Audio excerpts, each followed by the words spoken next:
call our meeting to order this evening. Bienvenue tout le monde. Welcome, everybody, to our May 15th regular council meeting.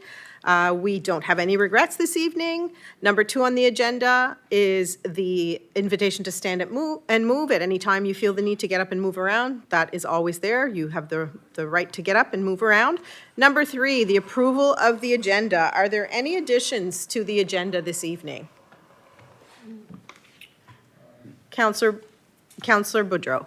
Yes, could we add La Club des Acadiens Seniors de Wedgeport to our district community grants Yes, so list for that- District 3? District 3, that would be, yep, we'll add that in to District 3, community grants. Just remind me when it comes up, because I may forget. Yeah. Anybody else? Deputy Warden Sonia? Yes, I'd like to also add this is for District 2, the Butte de la Croix community grants for $700. Okay. And Councillor Foster? I just had a question on the minutes. Should Okay, I? not yet. Okay. We'll get to the minutes in a minute. Oh, we're not there yet. We're not Very there right. yet. So with the additions of 2 community grants under financial requests, can we have somebody make a motion to approve the agenda as it is amended? Okay, moved by Councillor LeBlanc. Second. Is that what you were going to do? Second, yes. Seconded by Councillor Madden. Any other questions on that? All those in favor signify by saying aye. Aye. Contrary minded, motion carried. Next, we have Conflicts? conflict of interest. Is there anybody that has a conflict of interest declaration for any of the items on the agenda this evening? Councillor Boudreau. Yeah, I've got one.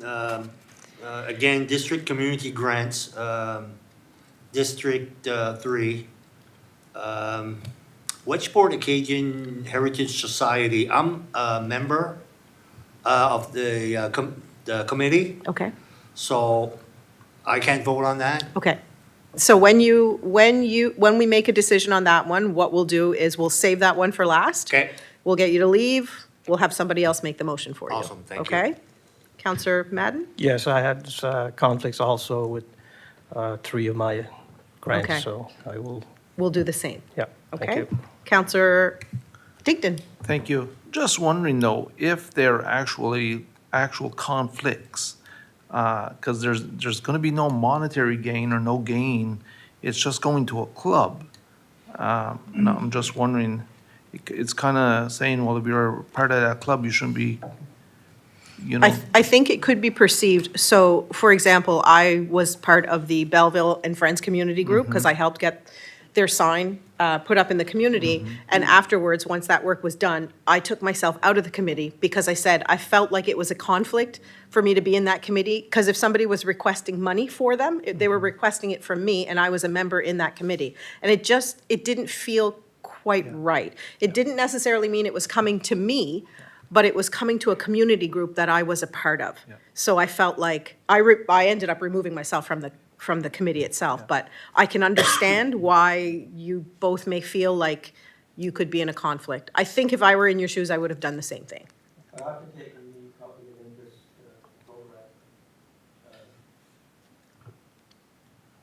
After taking the conflict of interest course, it made sense to me. At first, I said, what's, no monetary advantage, but yet you can sway some money towards one rather than the other because you're part of that committee. Yeah. So that made sense to me, so I'm going to declare a conflict. Yeah, Makes no, sense. That's all right. I just. Okay, yeah. Yeah, no, I don't know if it's an actual conflict. Councillor Surratt? I don't believe it's a conflict. However, the Physician Recruitment Committee, since I'm on with Nova Scotia Health, but there's no monetary None. here. It's just looking for an alternative member, so it should be fine, I It should think. be fine. Yeah. Okay. Councillor Bork? Yes, thank you. Conflict of interest, probably Eastside Community Center. I'm part of that committee as well. Okay. So I'll declare conflict there. We'll do the same thing. Thank you. Okay, thank you. Okay, number 4, and again, if we get to an item on the agenda, if we come down to our financial requests, and you realize at that point that you may be in a conflict for one of them, you can still declare it at that time. So we'll just keep that in mind. Next, we have a presentation. Number 4, we have a presentation from the Evangel Assembly on the free store. Come on up, please.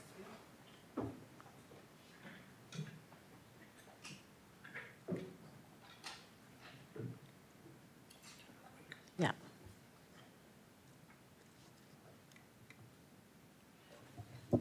There we go.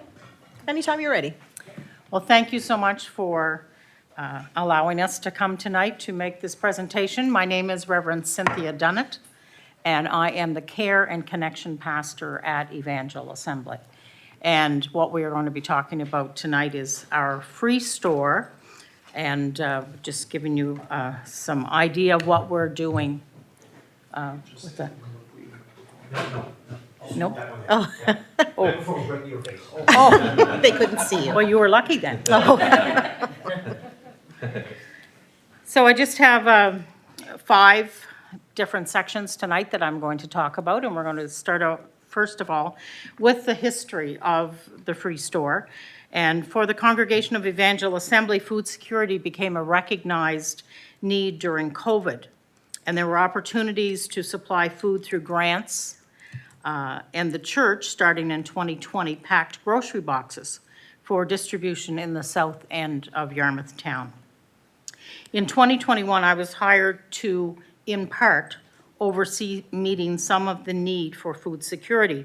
At that time, we were still doing grocery boxes. Then we started looking at something more sustainable. And during 2022, we, as a congregation, worked towards building stock for a place which would offer free groceries to the community. The former Lighthouse Church on Argyle Street was offered to us to use for community-based projects. And this is where the free store was born in December of 2022. The early days found us often running out of food before all the people were served. Gradually, we found our footing, and between financial and grocery donations from church and community, as well as grants, we have been able to help with the food security need over the last 2.5 years. Our rationale behind the free store was always to be a hand up to our clients. We want the people who come to us to feel valued, and each month we have a board which shows all the food items we have in stock for that month, and each person then makes their own grocery list, and we have packers who fill their order for them. We use a number system so people's confidentiality is not betrayed. We also offer good used clothes and household items like dishes, linen, and bedding. Everything that we have to give is free of charge. We operate the second Wednesday of each month from 11 to 1. That's the theory. That's not really how it works because people are there 8:30 in the morning waiting for us. So theory is we operate from 11 to 1. And we do this year-round, and we do it on the second Wednesday of each month, as it is the time of the month when cupboards tend to be more bare.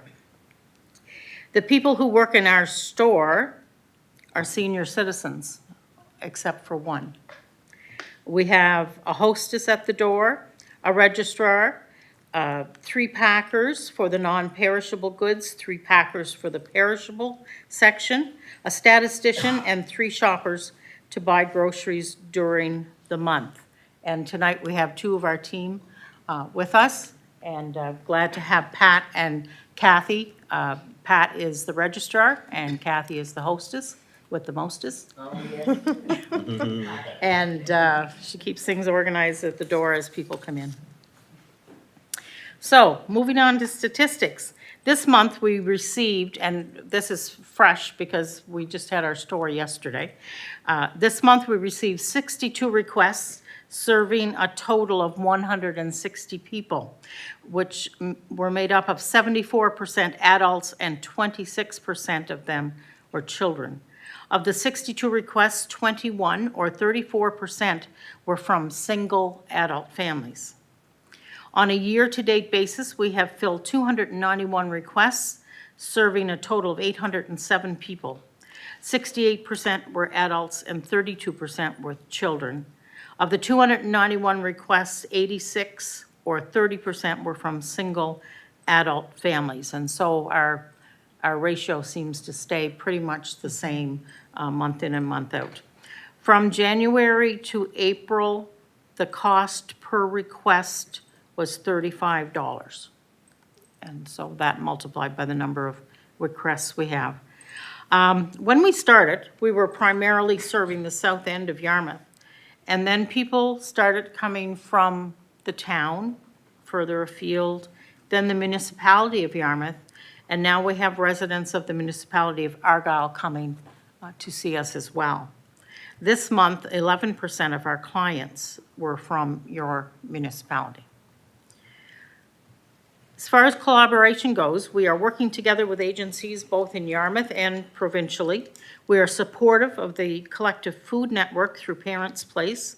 We have a partnership with Second Harvest, and the Yarmouth Food Bank is storing the French fries that Second Harvest reached out to the town of Yarmouth with for all of the different food agencies.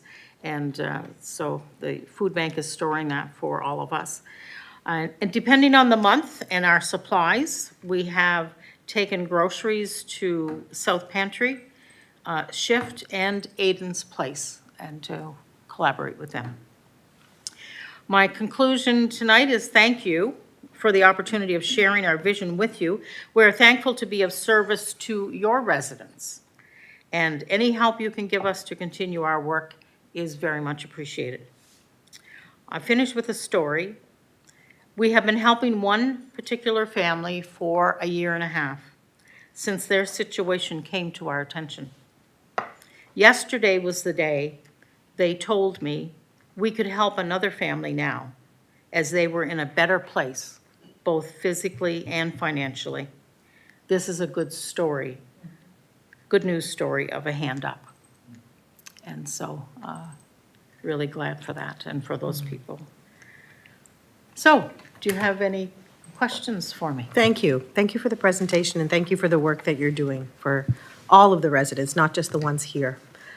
Do we have questions? Any counselors have questions for our presenter? Councillor LeBlanc. Thank you. Thank you so much for sharing this. I would suspect that obviously we know with the situations with housing and the prices of rents and what they have been doing, that this is just causing more and more food insecurity for residents all over. Thank you for your presentation. Is there a particular ask of what you are looking for from the municipality? I don't have anything in particular to ask you for, just we wanted this to be an information session for you so that you are aware of us and of what we're doing and how it impacts your municipality as well as where we're located. And as far as I didn't know how you operate with grants and that kind of thing, but like I said in my remarks, that anything you can do for us is more than appreciated. Even to the point of, I was talking to the girls before we started tonight, and you know, sometimes people have big suppers or that kind of thing, and then there's all this food left over that you don't know what to do with. Those are the kinds of things that we could also take, depending on what it is and the time of the month that it's taking place, that we could then pass it on to people. Maybe there's, you know, a whole lot of apples left over from making apple crisp or whatever for an evening of banqueting. You know, those kinds of things. And so we are open to receive whatever anybody might have. Thank you so much. Thank you. Thank you. Councillor Madden? My question, first, thank you for your presentation, very interesting. But how is this different from a food bank? Our difference, as I understand it, we're not open as often as the food bank, for starters. And then the food bank, there's only I think, once a month that you can go to the food bank, just like we're open once a month. The difference being, and the reason we're in the south end, because the food bank for Yarmouth was in the north end, and they give a couple of boxes of groceries a month, and people in the south end that have no transportation, how do they get those 2 big boxes of groceries from the north end to the south end? And so that was kind of, one of the impetus for us starting in the south end. And we don't give just boxes of groceries. We let them choose what they're going to get. And as I understand, a lot of the times, the boxes that are put together, may or may not include the things that the people are looking for. And I could be very much challenged on that because I'm not part of the food bank per se. And the other thing that I mentioned, again, about the people coming in, and they have an opportunity to come and sit together before they get their food. Everybody's around and they're having, the hostess has got tea and coffee for them and water, and there's a community type feeling in there. Whereas, as I understand with the food bank, there's a lineup and then you just get funneled through as it's time for you to take your turn. So we do have that kind of community aspect that takes place in that period of time, depending on when we open the doors, because getting the staff there. And so sometimes they're sitting there for an hour inside That's important before we start. for mental health. Pardon me? That's very important for mental health as well. Oh, yes, Yeah. yes. Just my second question, if I may. Funding, have you approached the other units, Yarmouth and Town? You've done the presentation with them? We haven't done presentations, but we were guided to make an application for a grant. Okay. And so that's been done. So that's in place. And not being totally familiar with the whole municipality, town. For sure, That kind of thing. I messed up on, there's a municipality of Yarmouth too. So I'm still to reach out to that. It's quite all right. We have to learn somewhere. Have to start somewhere. Because I live in Barrington, so I just wasn't familiar with the, how things were here. Counselor Digdon.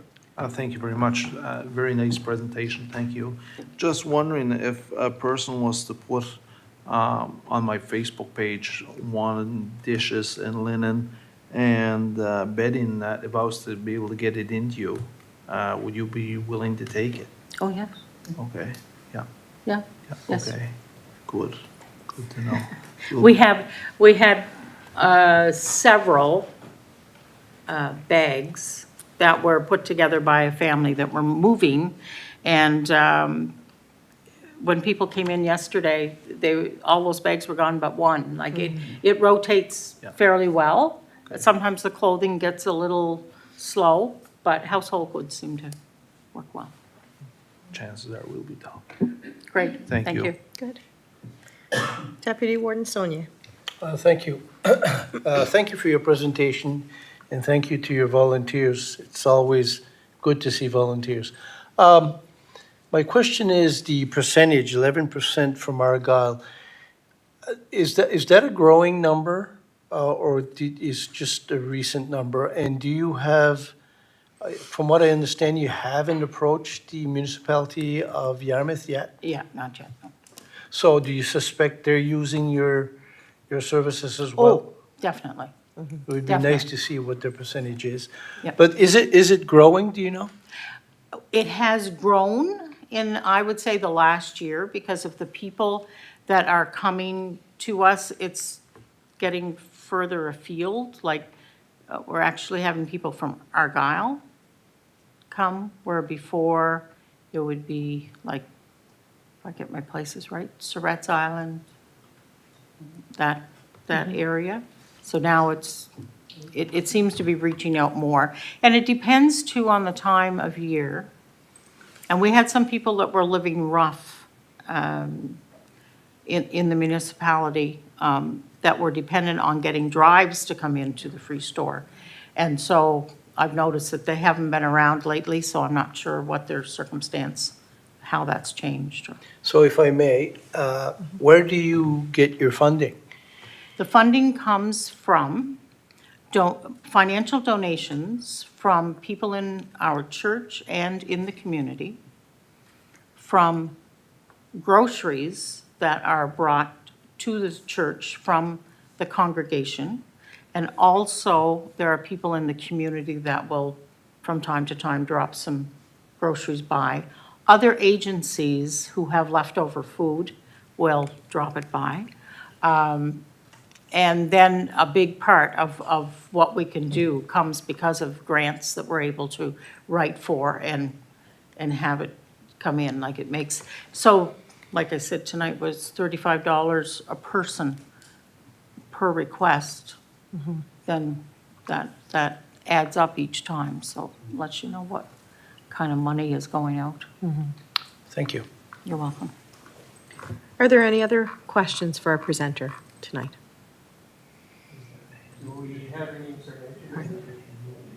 Yes.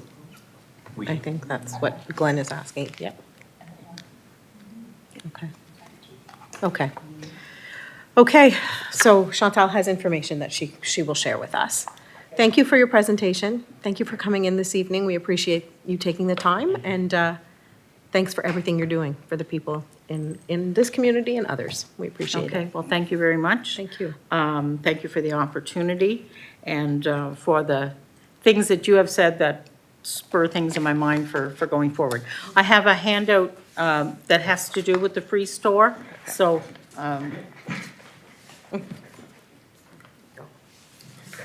And that'll give you some more details maybe that will fill in some of the blanks. Okay. Pardon me? New Brunswick. Okay. Yes. Oh, okay. My husband has a donut. Thanks. Thank you. Thank you. Thank you very much. Thank you.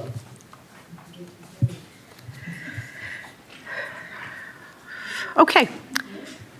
Next on our agenda, feels like we have to shift gears again. We have the adoption of minutes. So we are looking to adopt the minutes from April 24th, 2025, our executive council meeting minutes. Councillor Foster, you had a question regarding the minutes? I guess I need to be reminded, if I have a question, should I pose the question before the adoption of the minutes or afterwards? You can pose the question now. Go ahead. Okay, it's just a very brief question. When I was reading the minutes, I was struck by the fact that there are 2 fire rates for Wedgeport Fire Department, and I was wondering what they were.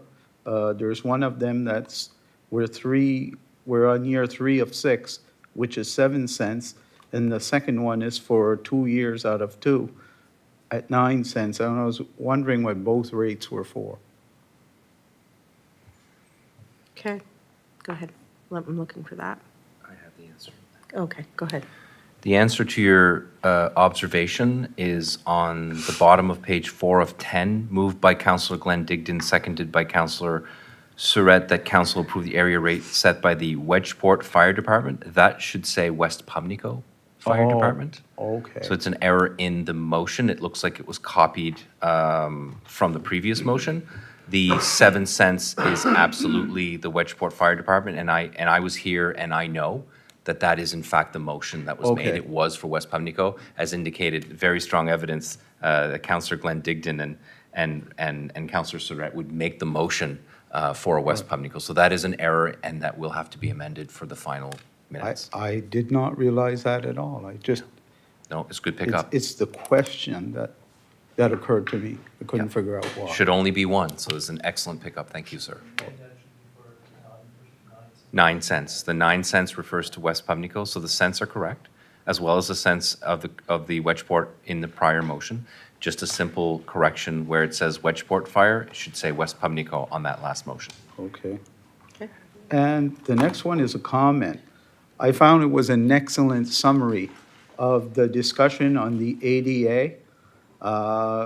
I take my hat off to Councillor Madden for having the courage to ask some very difficult questions. But I find this a tremendous learning experience for me. Being new to council since the last election, it helps me to learn the history and the evolution of the ADA process. And there were some things in there I was wondering about, and I'm glad that Malcolm, Mr. Madden brought those questions forward. Excellent written summary. I was very pleased with that. Thank you. Thank you. Any other comments, any other issues with the minutes? So we will adopt them as they have been amended. Do we Yes. need a motion? We don't need a motion for that? We don't Okay. typically need a motion for minutes, but as long as everybody's clear that the adoption of these minutes will have that amendment. That's okay? All right. Next, we have number 6, recognizing Argyle. Any council announcements? Does anybody have any announcements to make tonight? Anything, anything at all?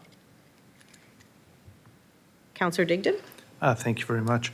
Only thing I'd like to say is a lady in our area turned 97 years young that last weekend, that by the name of Ernestine D'Entremont. She's out and about every day in the west side. She's game for pretty well anything. And she's, would like to wish her a happy birthday, 97th birthday. And the only other thing I'd like to say is the last couple of weeks or so, throughout all of our areas, I believe in the municipality, or throughout a lot of them, and that they have been cleaning the ditches for us, different organizations. And I'd like to express a very heartfelt thank you for what they're doing. When you look at some of the people doing it, sometimes it's a lot of your seniors.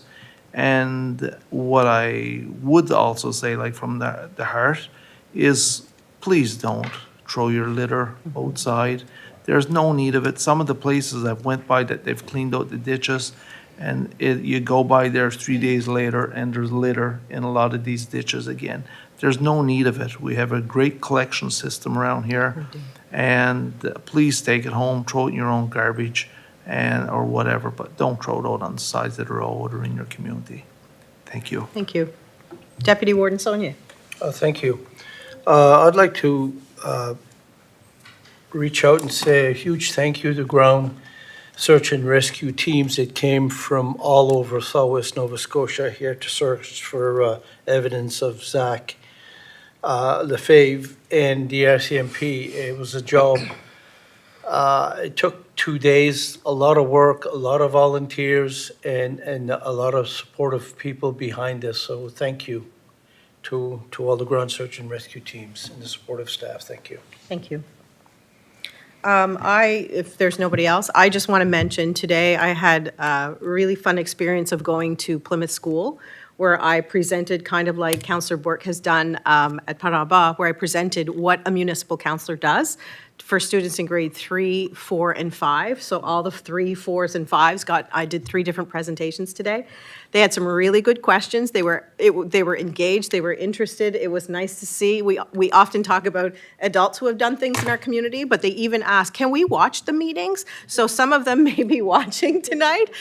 So if they are, it was a wonderful experience. I brought in the chain of office to them. They were able to touch it and look at it, and they had really good questions. They are very excited about the Mariner Center expansion. They cannot wait for that. That's where I got the bulk of my questions. I just wanted to mention that.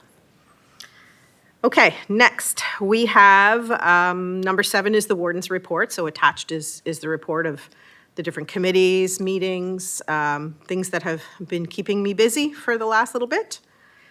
Any questions on that?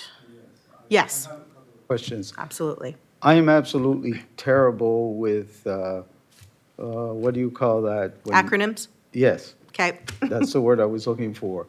What does CNOC? Yeah, what does that mean? CNOC is the Community Navigator Oversight Committee. So I'm on doctor recruitment. Yes. CNOC works with doctor recruitment. So doctor recruitment they're the people who bring the doctors here. And Okay. the CNOC committee, the Yes. community navigator, is the committee who works with the people who are here to try and keep them here. They make all the activities, they Right. do all the fun stuff. They help coordinate site visits. They make sure there are events for those new people here Yes. to go to. They make sure that if somebody moves here from another country, that they are set up with other physicians from that country as well. So trying to provide a sense of belonging for the new people Okay. coming in. That's basically what they do.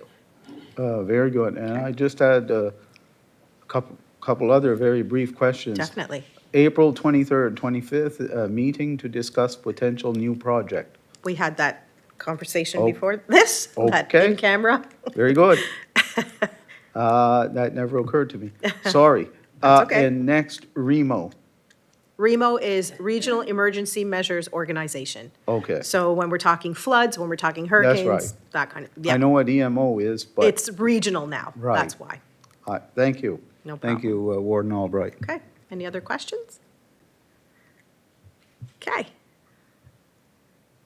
Number 8, committee reports. Does anybody have any committees they would like to report on? Counselor Bork. Thank you. Just something that might be of interest. We had our waste park meeting, and there's going to be a reuse center at the waste park. And that there is going to be things that people throw out and that can be reused. So nonprofit can apply to go there and sell those things, and what they sell will go to their nonprofit organization totally.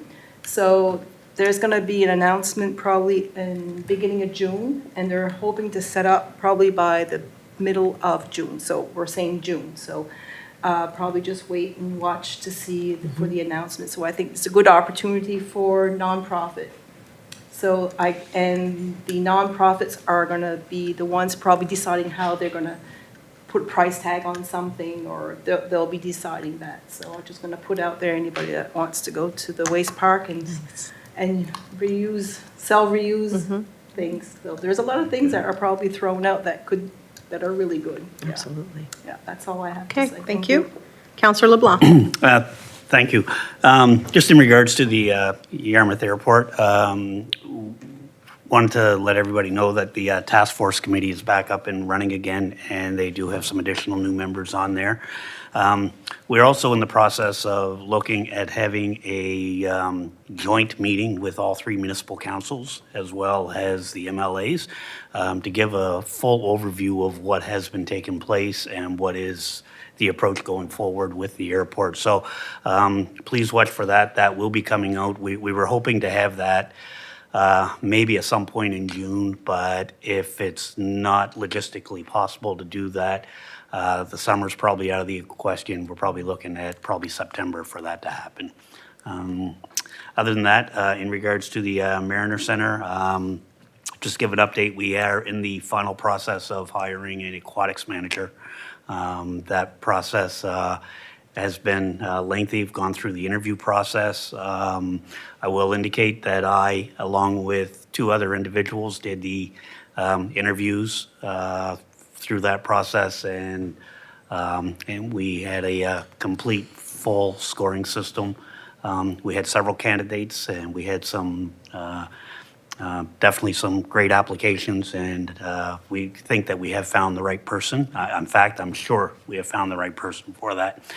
So that news will be coming out soon. Okay. Other than that, that's good. Thank you. Thank you. Anybody else? Okay, we will continue on. So number 9 is 7-day notice. So we have 7-day notice for 9A, Article 57, Veterans Banner Policy. The policy has been attached. Deputy Warden Sonia, sorry, go ahead. Thank you, Madam Ward, excuse me. Just for clarification, I've had a few people that it seems to happen every time that someone comes and doesn't know whose jurisdiction is or who's in charge, so to speak. So I talked to Andre Boudreau of the Legion, and he said, if anybody's got any complaints, send them to me.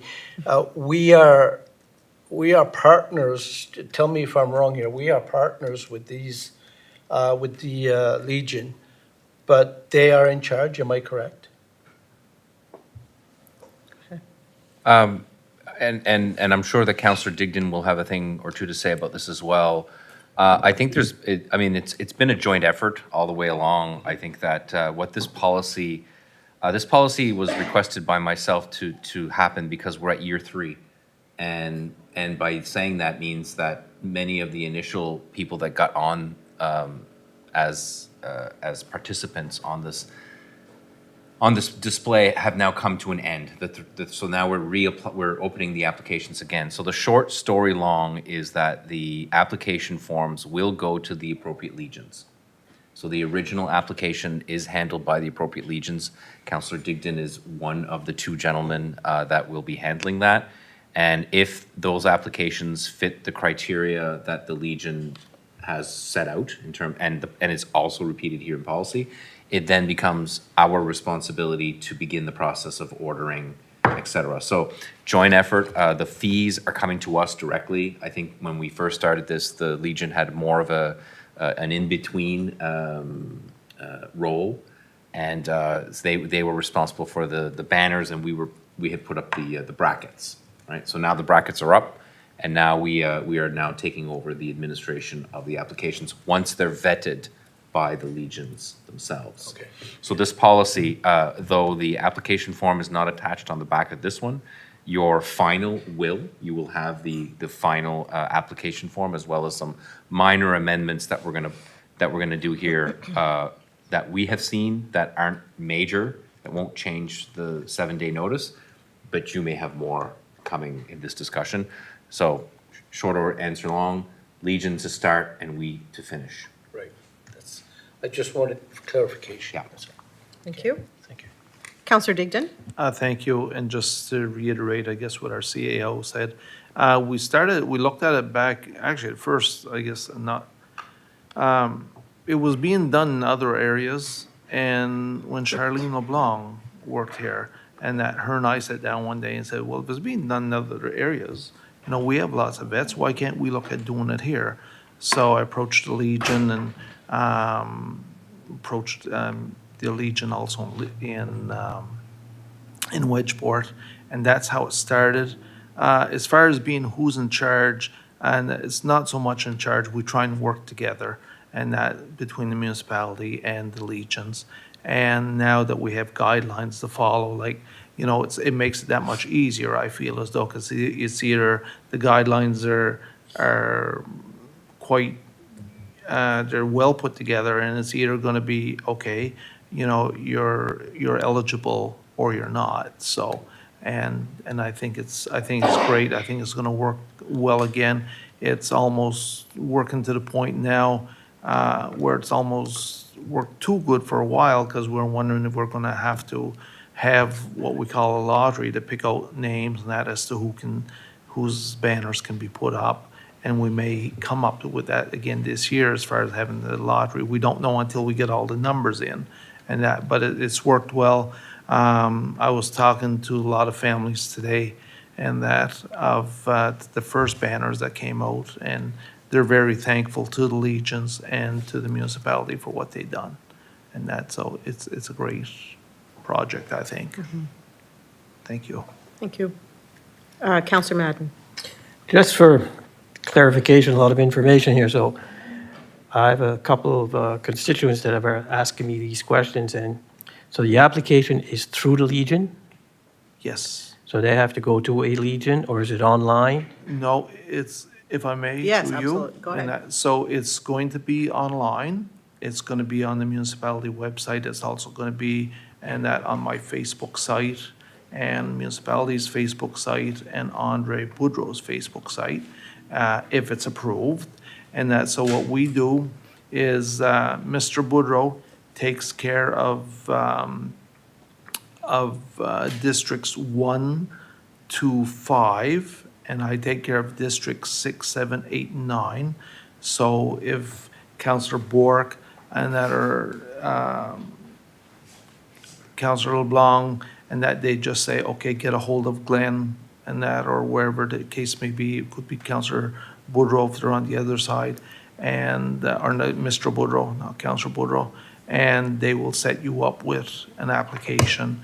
We take the applications, we help the people fill them out, and then we bring them back to the appropriate legions or bring them into here if they're all straightforward. The Again, municipality. and these applications are going to be out. Hopefully, as soon as we get this here passed, and that they'll be out fairly soon, we're hoping. Thank you. This is just 7-day notice. Yeah. In a week from now, we are planning a special meeting of council for capital budget and other reasons. This will be placed on the agenda for approval on that special meeting. There is no reason why the application forms can't be available as soon as it's approved. Thank you. You're welcome. Any other questions on that one? So this is our 7-day notice. This is not to approve the policy or anything yet. It's just letting us know and good conversation. Number 10, for decision and discussion. So 10A, budget presentation. So we will have, our CAO tonight is going to make a presentation on our operating fund and capital fund. Thank you, Free to- Madam Chair. And I'm going to start by saying this is the first meeting that our executive assistant back from maternity leave is leading it alone. So I want to welcome Chantal Newell. Maybe if I move closer to her, the camera will pick her up and embarrass her even more. And I'd also like to thank Julie Atkinson for acting as in the position during maternity leave. We've asked her to do all sorts of things over the last 11-ish months, give or take a month. And I want to just sincerely thank her for her service and as an indication of both of their commitments to the municipality and their responsibilities. Both were watching the meetings when they weren't here. So that's exciting. So I just wanted to take a minute to thank Julie and Chantal. And I also just quickly want to thank Marcia, who's here today, our Director of Finance, who, as you know, has gone over this with you during the course of time. These meetings were, of course, public meetings, but working meetings in a lot of ways, going through each line and going through the excitement of each line and going through the budget. That's coming from a CPA. I'm excited about these things, but that's just creepy for most people. So anyway, I will continue. There are 3 attachments on this item, and I just want to acknowledge that there can be a lot of complexity associated with this. So we have prepared a 10-page highlight report that will be streamed, hopefully online. And but I will go through that as a high level as possible. Both capital and budget are included in this highlighted document. However, we will not be approving the capital budget at this time, only because the operating reserve and the capital reserve rely on the approval of the operating fund before they can be approved appropriately. In other words, there are transfers in and out that if you wish to change in the operating fund could have impacts in those other funds, and we didn't want to mess everything up all in one day. We like to mess things up over the course of time. I'm kidding. So the highlights of the budget can be found online, of course. And I'm not going to go page by page, but I guess I'll go to page 3, just immediately say the opposite of what I just meant to say, which is your operating budget at a glance. So I'm going to start by saying that every municipality in this area has incurred significant increases in costs over the past 12 months. In our case, it's an 8.5% increase in costs. And if I boil that down, it's not necessarily in new services. It is the cost of existing services that is driving this. In particular, there are the trinity of issues are your police force and the costs associated with policing. Now that's twofold. One of the reasons why it's higher this year is because you and the municipality of the District of Yarmouth have committed to additional officers because they were understaffed. They wanted a lot more than what you approved. And, you know, and so what we said was, well, we're willing to do this much, and we're confident and hopeful and requesting that the RCMP also make sure that their staffing complement is such that it's at a level consistent with what we pay for every year. So both the cost per officer and the amount of officers has gone up this year, or at least for part of the year, and that's one of the reasons why you see an increase. The second is the solid waste collection services. That's your garbage pickup. That has increased by approximately 67% this year. We are locked in for 5 years at the rates that they have provided. This year is particularly painful because there's a section of the waste-related costs that will be recovered, but it will not be recovered in any way significant this year. So hope is on the horizon, but that's for next year's fiscal. And for those of you who are on the waste park or waste check budgets, you know about extended producer responsibility and reductions in costs. Couple of things that you should be reminded or that you should keep in mind as council is that we are looking at a $12.3 million budget. There's a lot of rules of thumb, and one of the rules of thumb here that I think that would be useful is that that's $1 million a month. So it costs $1 million a month for the municipality to operate. It's good frame of mind to have for you and the taxpayers that think, okay, well, how big is this thing anyway? So that's the size that we're dealing with here. And the $1 million a month is supported by a variety of services. I'm not going to go in the heavy detail of each service. The report does do so.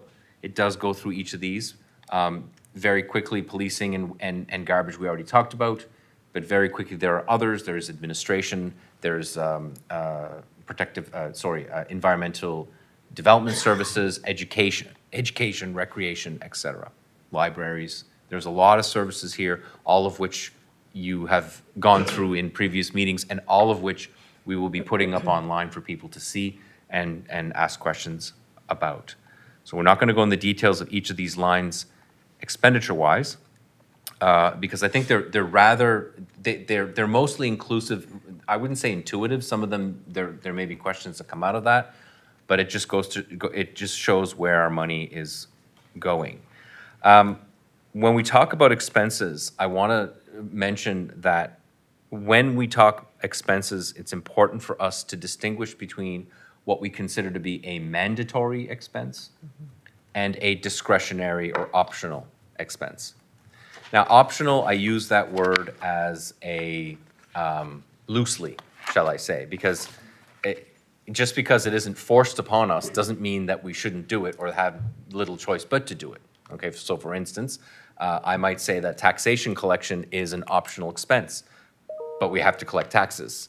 It's just not forced upon us by another level of government. So when I talk about mandatory expenses or mandatory services, I'm really talking about us getting a bill, us cutting a check, and providing it to a third party for that service. And there are a number of those, not a ton. Policing is one. Education is the biggest one. And we have roads, and we have assessment services. So when people get their assessments, they may not like the number, or they may appeal that number. They have options, but those calculations are not done by us. The only responsibility of the municipality is to apply the rate against that assessment, okay? So those services, we don't have any choice other than to pay for. There are other services such as fire and building inspection and other legislatively forced expenses on us. Fire protection is another one. So it is the responsibility of the municipal government to provide fire services. How it provides fire services is up to you, but you must provide that service. That's something you must fund. And so when we include area rates for fire and water, as well as regional investments, and when I say regional, I'm talking about the Mariner Center, I'm talking about the airport, I'm talking about tourism, I'm talking about those services that are not directly provided by us, but that we sponsor, that we finance, that we own a company that delivers that service, and that we own it, not just alone. We own it as regional partners. Why is that important? Well, it's a lot easier to change a service when you're the only person providing that service. When you are not, then there's boards and other levels of government that you must respect in those decisions. Why am I saying all these things? At the end of the day, everything that I said represents 69% of your budget. So this, again, $1 million a month, good thing to think about and keep in the mind. 70% of your expenses are outside of your control, direct or indirect. So what that means is, of the 12 million or $1 million a month, 300,000 a month are more discretionary, or they're looser. And where we invest that is, of course, administrative services. That's the office of the CAO, that's council, that's taxation, finance, operations, all things that aren't, and services that aren't provided forcibly by us, okay? It also includes recreation, culture, and it certainly includes tax reductions and grants. So when we look at our 30% that we have left, 5% of that number, we give it back.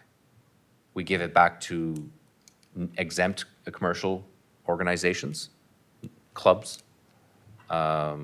We give it out as grants to organizations. So next week you'll be looking at the list and making a final decision on a section of the amount of money that we deliver. And it also includes tax reductions for low-income persons. And I can assure you that that number went up rather considerably in the last 2 years. In fact, almost tripled. So that was a deliberate effort on behalf of council to make sure that those that required the money the most had the ability to apply for a rebate. And the rebates are between $100 and $300 a year per household. So that is a real big picture of what the budget is. So because of all the 8.5% increases, it put us in challenge mode because we were short approximately $450,000 to break even. And what we've proposed and what council has discussed and given some direction on, and what we're presenting here to you today, is that we will be providing a $330,000 contribution from prior year surpluses to cover the proportion of that deficit using prior year surpluses. So there are years where we have better years than we think, and we set the money aside. So what we're saying is, out of the $450,000, $330,000 of that is coming from prior year successes, which left about $120,000, which is what we think the revenues will be in a modest tax increase for residential and resource taxpayers. There will be no change to the commercial rates in any way. All your sewer rates have either been stable or lower. And when I say lower, I'm talking particularly for people on the Tusket wastewater system who are no longer paying into the capital component of their annual fee. So now it is entirely, just like West Pubnico and just like Wedgeport, it's entirely one number. So for a lot of them, they'll save $250, $260 this year, but they'll see a little bit of that in an increase in the operating side, and then some, the residentials will also see a 2-cent increase, and that will be across the board. What does a 2-cent increase mean to our residents? Well, when looking at this, I go right to, okay, what's the average value of a home? So we've established that that is approximately $180,000 for the municipality. That sounds low, but remember, there are some dilapidated homes and there's some very nice homes. So this is an average number. It's in no way indicative of what might happen to any individual household. It's certainly, in our mind, is a projection of the impact. And it's approximately between $35 and $40 increase in a year for the average taxpayer. So if somebody has a house twice as valuable as the average, well, the number will be twice as high. And of course, half is the other way. So we have taken this rather seriously because we know that that in the past, we've had some assessments that have seen, like in I would say the last 2 or 3 years, there have been some assessments that have risen, but now they are stable. And what's happening now is that the increase in cost is far exceeding the increase in assessment, which is what brings us to the need, I guess, to consider a tax increase. Obviously, the tax increase or all rates are the decision of council. This is a presentation of what will happen financially under these assumptions. I'd say a couple of things on operations very quickly. One is that hope is on the horizon. I've already mentioned the revenues that will offset the sharp increase in waste collection. There will be revenues offsetting that, not in this budget, but in the year next. And there's a lot of unpredictability around what that might be. There's still lots unknown. The second thing that is more known is the development of the wind turbine facility in Wedgeport and Little River. So if we look down at the horizon, we will see a significant increase in commercial revenues that will help residents, commercial or residential, in the future. It will help significantly control operational costs associated with the operations in the future. I'll stop there, and if there are any questions or comments, I'll stop, and then I'll briefly go through the capital budget at a glance. But I will stop there to take a breath and see if there are any questions at this Okay. time. Any questions? We have Councillor Foster. Well, I don't know if anybody can answer this question, but the average rate of inflation in Canada in the last year, as per the Consumer Price Index, is something like, well, I've written it down here. It's 2.3%, which was the annual rate of inflation. Correct. And it was 10.1% not this year, but the year before. And overall, it was averaging 6.1%, yet we're seeing these 8.5% increases, and we're seeing these humongous increases in policing and garbage collection and education. Why is it exceeding the cost of inflation so much? Do we know? Because I was blown away when I saw the cost of garbage collection for this year compared to what it was last year. That's higher than inflation. Yes. And other municipal units in the surrounding area are being hit with the same increases You're correct. in cost for those services. It's not only us. No. So I'm going to do my best to answer some of those. Some of the answers might belong in those supplying the service, because in those cases, we're not the direct supplier, and that's the challenge, right? So in terms of policing, I know like they have been, the RCMP and Justice provincial government have been in negotiations for salaries for quite some time. And some of the increases that we're seeing in policing involve a significant increase in contract negotiations or result of contract negotiations for salary. Okay. The salaries of these positions have increased far in excess of the inflation percentages that you've described. So, and that could be, and I can't confirm this obviously, but it could be because, sometimes there are too many years where nothing changes. And sometimes, Right. things are frozen and then when they unthaw, all of a sudden, they're way behind. And we've seen this. I can't say that this is exactly the same case. Okay. One of the things I will say, though, is that the policing service itself was less than what it should be, according to those responsible for policing services. Yes. And so part of that increase in cost is on us, because we're saying we will invest in additional officers. And really, at the end of the day, that cost is shared with the Municipality of the District of Yarmouth, which is in some way Yes. I guess, a shared, I guess misery loves company, essentially. Okay. So in terms of waste collection, we've been told for many years that the contracts that are coming through for waste collection have been quite low. So those that were bidding kept things quite low in terms of the bid, and of course, those bids last for 5 years. Yes. So if I'd like for all of you to picture what it looked like 5 years ago compared to what it is today. Minimum wage is far in excess of inflation. Yes. There are fuel-related and operation-related costs associated with this that have been astronomical. The cost of purchasing or reinvesting in garbage removal equipment, we see this as consumers. We see that these costs are rising. And so I can only surmise that those are some of the reasons why it exceeds that average. Okay. And like I said, hope is on the horizon with the environmental, with the waste collection, because we're supposed to have a significant amount of funding come from business to offset the recycling component of this cost.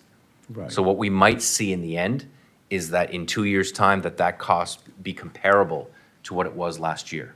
And that would be welcomed news to the taxpayers. And of course, if that happens, the decision of tax rates and how that works in terms of affordability will be re-examined at that time. And lastly, I will say that our waste collection went up 66%. I believe Barrington's went up around the same. It was over 100% for the municipality of the District of Yarmouth. It was in the 70% range for the town of Yarmouth. So it is definitely not only an Argyle issue. We're seeing it across the region as well. Many of the contracts came due at the same time. We may have work to do in 5 years' time to see what the service looks like. Because at some point, if it's really expensive to procure a service, we have to consider the pros and cons of providing that service. Right. And so we did not do that. That wasn't a conversation we had regionally at this time, but it may be something we have in the coming years. Yes. Okay, thank you. Very good answer. Are there any other questions? Any other questions or comments? I know for me, when we had, conversations about this budget, and we all know that costs have increased, we have a shortfall of $450,000. And we have, the reasons for that are not within our control. They're not. They're bills we have to pay. We don't like it. I don't think we like it, but we have to pay those bills. So one of the suggestion that we've made was taking $330,000 from our surplus, and as you mentioned, leaving $120,000 shortfall, which is why we're discussing a potential rate increase of 2 cents. Can you tell me, if we did not take from the surplus whatsoever, if we just wanted to cover the $450,000 shortfall, do you have an idea like how many cents we would have to increase our tax rate? I do. So 1 cent would provide 60,000, so if we were 450 shy, it would be 7.5 cents. Okay. So technically, we're looking at needing a 7.5 cent increase to cover our bills for the next year, technically.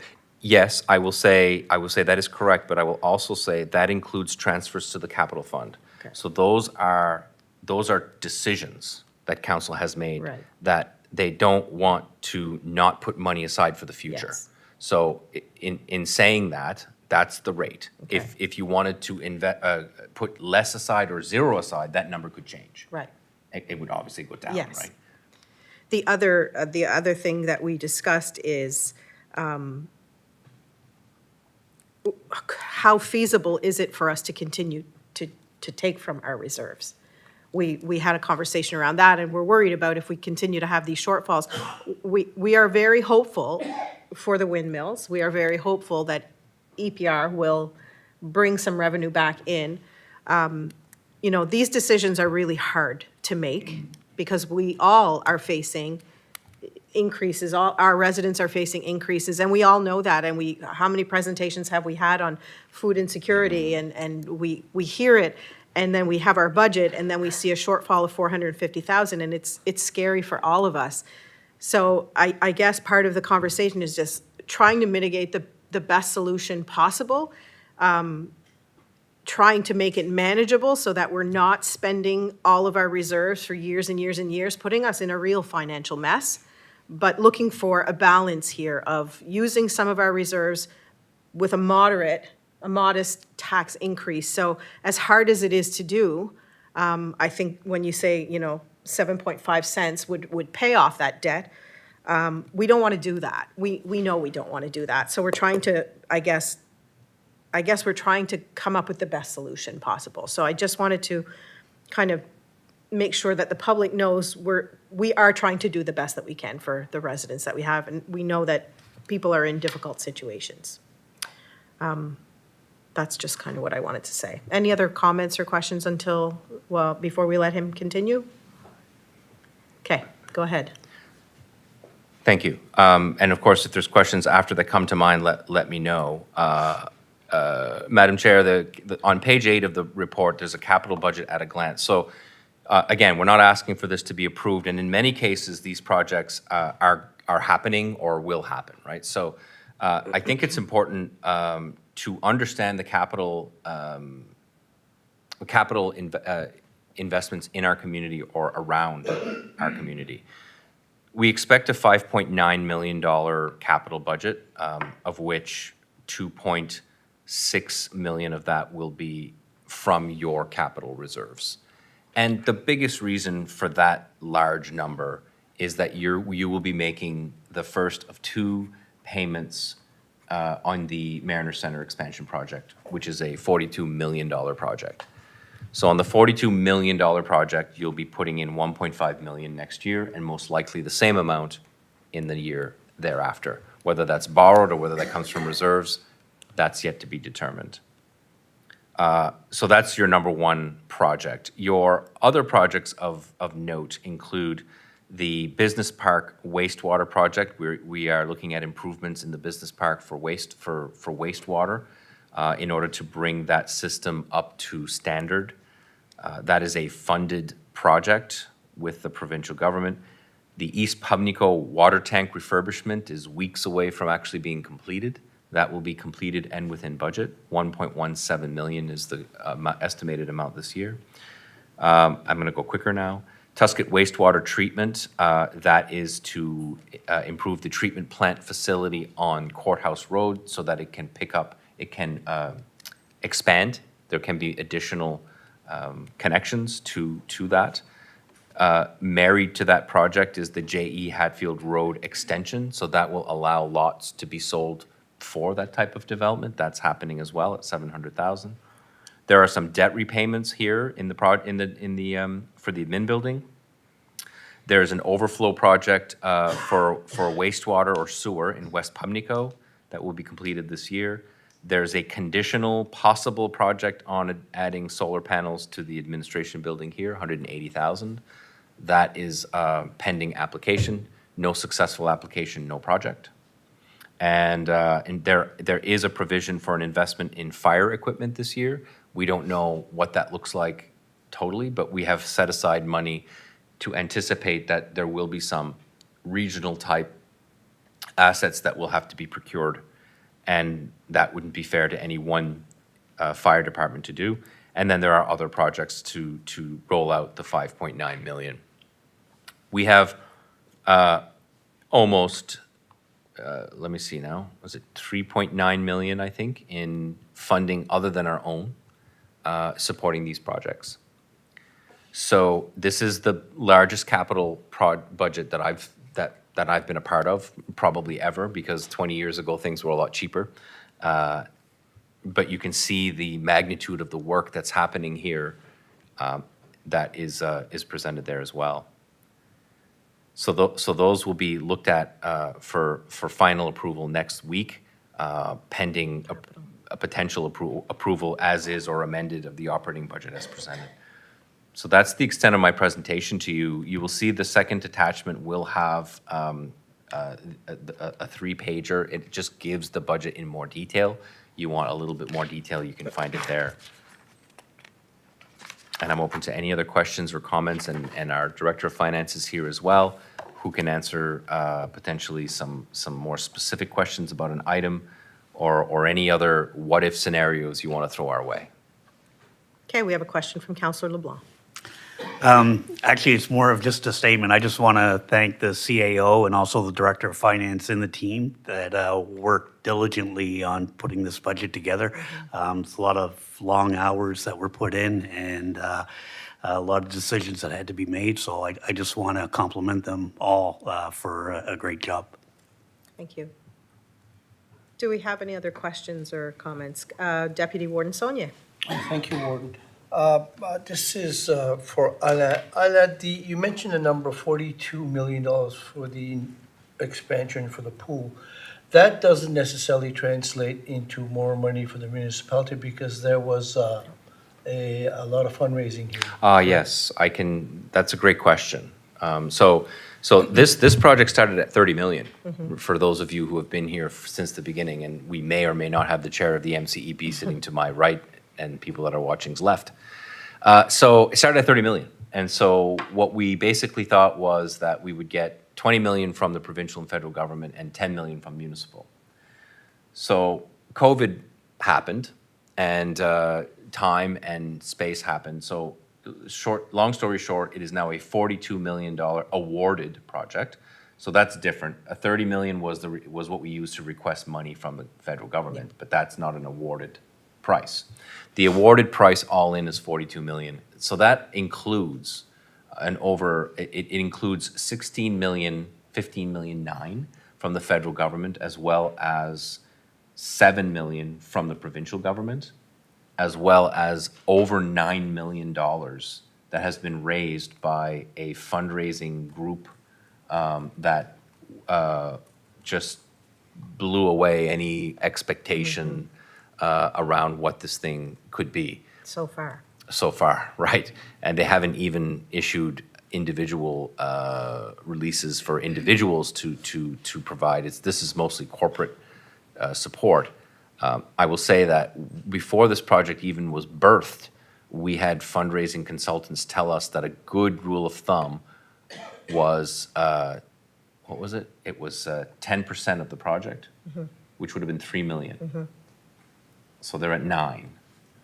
So I think it's interesting that the students, and I don't want to sound like I'm preaching positively towards this, but I think that the students of Plymouth being excited about that project, I think is very consistent with the amount of fundraising that has happened as well. It seems to be a rather exciting time. It's a massive project. It's by far the biggest one in the region that's ever seen. Unless it was like a hospital or something, municipally, right? Thank you. Any other questions or comments for our CAO on his presentation? Councillor Surratt. Yeah, thank you. Thank you for the time. Being a new councillor, it's been an interesting learning journey, I guess, for me, to understand the budget a little bit more clearly. And I really want to appreciate our Director of Finance and our CAO for being so generous with their time in explaining and getting us through and understanding. What I also really appreciate, and I didn't realize before, was that percentage of what is mandatory funding versus what is within our discretion. And I think it was I could say eye-opening would be the words I think I would use in understanding the budget more. And so I just wanted to highlight that piece because, and again, when I'm looking at, I'm not sure if it's the second or third attachment, when I'm looking at it, and it actually is explaining that breakdown and seeing where 69% does go and the remaining of where we have an opportunity to help our communities. It's not as much funds as some would, think when you look at the budget and you think of how much money it appears that the municipality has. So I just want to say I appreciate that opportunity to understand that a lot more, and I think it's really important as people who may be viewing or people who may be reading this understand that difference is really important. Thank you. Thank you. Councillor Foster? Oh, sorry. Yeah, I got my statistics a little mangled when I spoke earlier. Inflation, I got that one right, 2.3% annual rate as per CPI as of March 2025. The year before that, it was 2.9%. And long-term average is 3.14%. It's our expenses that have gone up so much in the last few years. Last year alone, this year that just went by, our expenses increased by 10.1% and 6.1% in the previous year before that. When I study the budget, I make a bunch of notes and I just handwrite them. And it makes it hard to read because there's so much information crammed on the page. But yeah, I'm very satisfied with the answers provided by Mr. Muse, our CAO. I was just wondering why our expenses were outpacing inflation to the degree that they were. But Mr. Muse did an excellent job in explaining. Thank you. Thank you. So if we have no other questions, we're looking to pass this budget this evening if we can. We would like to have a motion to do so. So just to explain to council how we would do this, so I do have a couple other comments on the budget before you do that. So if Okay. you are satisfied with what you see, the first step would be to approve the budget as presented. And then that would trigger the next piece, which we do separately because it's important that the rates be explicitly stated for the record. So then the second piece would be to approve, if you so willingly want to do that, the rates that are pre-listed there. So they're all pre-populated based on, okay, let's work this out with the 2-cent increase, right? So that it's all pre-populated for that purpose. I do want to come back a little bit to Councillor Foster's comment on the expenses going up. It is true that there has been many mandatory expenditures that have gone up, but if I go back a couple of years, or even last year, the municipality made commitments to a fire service review and to the hiring of a fire inspector and to the future hiring of a fire coordinator, which was unanimously begged from our volunteer fire group. So I don't want to make it, I think this year's difference is almost entirely based on those mandatory expenses. In the past, however, we have made investments in certain areas that have increased the cost of doing that particular business. So bylaw enforcement, we had to increase resources there as well. So yes, these are legislated things, right, that the province asks us to do, but they don't tell us precisely how to do it. So there are some succession planning things incorporated in here. We have a full-time fire inspector that will see his retirement in the coming years. The transition of that is included in these numbers as well. So some of it is internal actions to improve the services to our residents. And so I don't want to leave the impression that the entirety of the costs escalating over the last 3 years was outside of our hands. Many of those things were based on decisions that we effectively made as previous councils and may continue to make in this council. So I just want to make that clear because we have made some strategic investments, particularly in fire and bylaw enforcement and fire inspection. Those were heavy investments. Thank Okay. you. Thank you. Okay. So what is the will of council? Are we prepared to make a motion to approve this? I'll make that motion to approve the budget as presented. Okay, do we have a seconder on that? Seconded by Councillor Bork. Any other questions or comments on that? Seeing none, all those in favor signify by saying aye. Aye. Contrary minded, motion carried. Next, 10B, we have the tax rate approvals for residential, commercial, and resource. So we have a memorandum that was sent to us. So the budget that was presented to us, as we just had discussion over, was a shortfall. So we talked about pulling from our reserve, but also a need for a 2-cent increase in our residential and our resource tax rate. So there is a proposed motion that be it moved that council approve the following rates for the 2025-2026 fiscal year. So for residential, we would have $1.13 per $100 of assessment, which is an increase of 2 cents. Resource would be $1.13 per $100 of assessment, which would also be an increase of 2 cents. And commercial would be $2.29 per $100 of assessment, and that is no change. We would need a motion by council to approve these increases if this is the will of council. Is somebody willing to make a motion? Okay, it's moved by Councillor LeBlanc, seconded by Councillor Madden. We have Deputy Warden Sonia. Excuse me, thank you. For Theo, and what's the last time taxes were raised in the Municipality of Argyle? Do you remember? Yes, I'm going to delay my thinking so that I can remember it. But I will say that, first of all, the rates have generally increased every year. I shouldn't say, no, the tax bill has increased every year. I was going to mention that. through the And so there's two ways tax bills increase, right? One is through assessment, which is, it's easy for council to say, well, that wasn't us, right? And then the rate is more deliberate, right? And so the last 2-3 years, it's the rate, the increase in assessment has been more than sufficient to cover the cost. And to Councillor Foster's point, many times the market value increases mimic inflation because there are caps on assessment that cap market values to inflation in that particular year. But the market values of our residential properties has skyrocketed in the last 3 or 4 years. So many of our residents have a lot more value that they're living in. I mean, they haven't realized that value. They still own that property, but they have inherently gained market value in their property over the last 3 years in a significant way. And so in some of that, they've seen an increase in property taxes. I think the last time the rate was changed, I believe was it 5 years ago? It's 5 or 6 years ago, and it went from $1.09 to $1.11. That I know for sure. I know it was a 2-cent residential and resource increase at that time. Prior to that, it was $1.07, and that was done 15 years ago. And it was done at a time where the introduction of the deed transfer tax came into play. Some of you were actually here.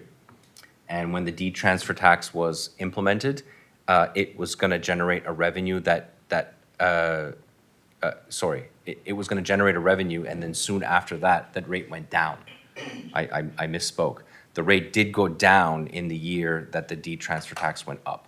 So we've seen the rate go down once and go up twice in 20 years. It's not something that we do lightly. If I may, Madam. Yes. The point I was trying to put across is that the rate or the money paid out because of the assessment went up, and of course, we're collecting more taxes because of that. But I recall, I think it was last year, the year before, that we debated whether we should bring the taxes down, and we did not, because we felt that things can change so fast that we may have to bring it up more than what we even bring it down to what it is today. So here we go, bring it up 2 cents. If we had brought it down, maybe we'd have to bring it up 4, 5, 6 cents. Yeah. So I'm ready to say yes on this motion. Just saying. On the question, and this is kind of like in between the lines of the question, part of the work that we did in support of this decision for council is to look at other areas or local organizations, municipalities that are seeking to increase, or what are they doing with this same problem, because they have the same problem we do. Mm-hmm. And we've seen tax rate increases go 3, 5, 6 cents, and we've seen 0. And I still don't know what the town is going to do, but I think the general consensus is that there was a notable need to at least temporarily increase the rate in order to manage the situation. And I've said this once, I've said it before, and I'll say it again, hope is on the horizon here. So the decision to do this now, we will be revisiting that. We revisit it every year anyway. But there are some very positive things that could come through. We just don't know what they look like. Thank you. Councillor Madden?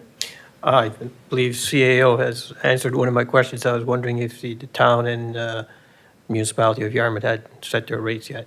I believe Modi has, and that is a zero change. Okay. I believe that it was 3 and 5 for Barrington. I believe it was 6 cents for Clare. And that in and of itself doesn't actually tell you the full picture, because what were they before and what were they after, right? So generally speaking, our rate has been competitive at $1.11. I think now Clare, when taking the fire rates into account, are higher than we are by 1 or 2 cents or less. It's very, very, very similar. Modi is significantly higher than ours. The town is a completely different story. And I think that the Barrington is very comparable as well to us. So when we look at rurals our size, we look at Clare, Argyle, Barrington, and those rates are very consistent. We are very competitive in that area. Also, what we have to consider is everybody does different services, and also everybody's value of their home is different.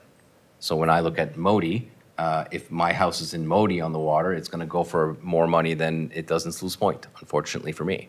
And so there are different markets that drive the rates as well. You're welcome. Okay, we have a motion on the floor. Any other questions or comments on that? Seeing none, all those in favor signify by saying aye. Aye. Contrary minded, motion carried.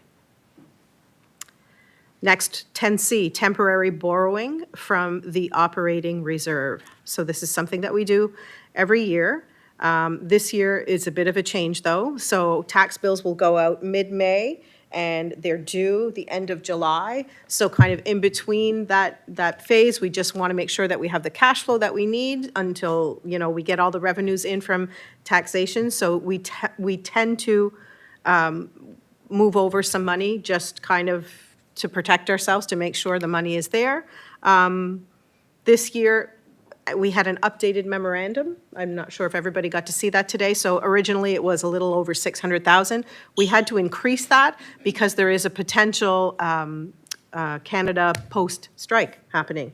So with tax bills maybe possibly not getting out as we are hoping they will, we want to make sure that we are protected. So we do have a suggested motion to move, we can move to authorize a temporary loan of up to $2 million, non-interest bearing, from the operating reserve to the operating fund with full repayment by August 31st, 2025. Is somebody willing to make that motion? Moved by Councillor Digdon, seconded by Councillor Bourque. Are there any other questions or comments on that motion? Seeing none, all those in favor signify by saying aye. Aye. Contrary minded, motion carried. 10D, we have the Youth Wellbeing Network. So there was a request for a committee member. This was an item that was deferred from our last meeting. We had asked for a little bit more information. So they are requesting a member. We asked for basically when, so they typically meet third or fourth Monday of the month. They have monthly meetings, September, October, November, January, February, March, April, and May. And work plan meeting in June. They meet from 9:30 in the morning until noon, and it is typically hybrid. So it can be in person or there can be virtual attendance. So they would like to have their representative in place before they resume in September. So they need a member. I would love to do this, but for me, because it's the 9:30 to noon, that poses a problem. It's problematic. This is where my regular job sometimes gets in the way. So this would be, otherwise I would definitely put my name forward for this one. Is there somebody who has an interest in being part of this committee? No, but I probably fit because I'm retired. I've given this some thought. I get quite a few committees I'm on now, but being on a Monday morning, mornings are, I guess, good for me. Give me a chance to get coffee. So you're willing to put your name forward? Unless there's somebody else. Is there somebody else wanting to be on this? Okay, looks like you, Deputy Warden. I'd be more than happy to nominate Ted. Okay, so So Counselor LeBlanc is making the motion to approve Deputy Warden Saunier as our representative on the Youth Wellbeing Network Committee. And it is seconded by Counselor Foster. Any other questions on that? Seeing none, all those in favor signify by saying aye. Aye. Contrary minded, motion carried. Thank you. I will get notification. Yes, Chantal usually lets the committee know who the representative is. Okay, Okay? thank you. Thank you. 10D, Physician Recruitment Committee. So this was a request that I put in. We need an alternate member, so I am the voting member on doctor recruitment, physician recruitment currently. But I think I just missed it when we were going through committees. There's typically an alternate member, so the last term it was Councillor Donaldson. He was my alternate. I think I only called on him one time to attend a meeting. So typically I make those meetings because they're 4 o'clock. They're not every month. They're every 2 to 3 months. They usually last less than an hour, so they're pretty quick. They're updates. Councillor Bork. Okay, you answered my question. I was wondering what time of the day. It's on Wednesdays, usually the first Wednesday. Usually it's 4 o'clock and it's virtual. And it's every 2 to 3 months. Our next meeting is in August. We just had a meeting last week. I'm sort of interested in this because it would be something new to. It's to always adventure. good news. Yeah, It's a good news committee. yeah. I'd want to be You'd be- the alternate unless somebody else You'd wants be willing? to. Okay? So He's too happy. it's moved by Councillor LeBlanc and seconded by Councillor Digdon that we approve Councillor Bork as the alternate member on the Physician Recruitment Committee. Any other questions or comments on that?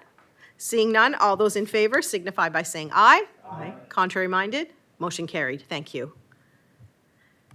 10F, cell phone service. This was brought to our attention, put on the agenda by Councillor Foster. Councillor Foster? Yes, actually, the initial complaint that I received was about poor landline service by Landline. Bell Canada. Okay. The complaint I got was from the Chemin de la Pointe in Hubbard's Point. One day, actually, I've got a lot of notes because I keep notes and stuff. March the 6th, the RCMP showed up at this lady's house in Hubbard's Point while her phone was not working. Somehow, a 911 call got registered, and the police showed up at her house, and her phone hadn't been working for days. So, don't know how that happened. So she got after the phone company, and they were able to replace the cable from her house to the Chemin de la Pointe. But there's other people on the road who have the same issue with the phone system. It's crackling. I've written some notes here. Snapping, cracking. Apparently, they put a new cable in the Tuscot area and also in the Surrettes Island and Morris Island area, but they didn't put any new infrastructure in between. And for 1 week in 23-24, one whole week, there's people in the village of Hubbard's Point that could not talk to their neighbor across the road. The landlines were not working, and the infrastructure has not been updated. And in my research, I found that this is happening in other places in rural Nova Scotia as well. There's also a big problem with cell phones. As you know, I was here yesterday, and I needed to place a call to my wife.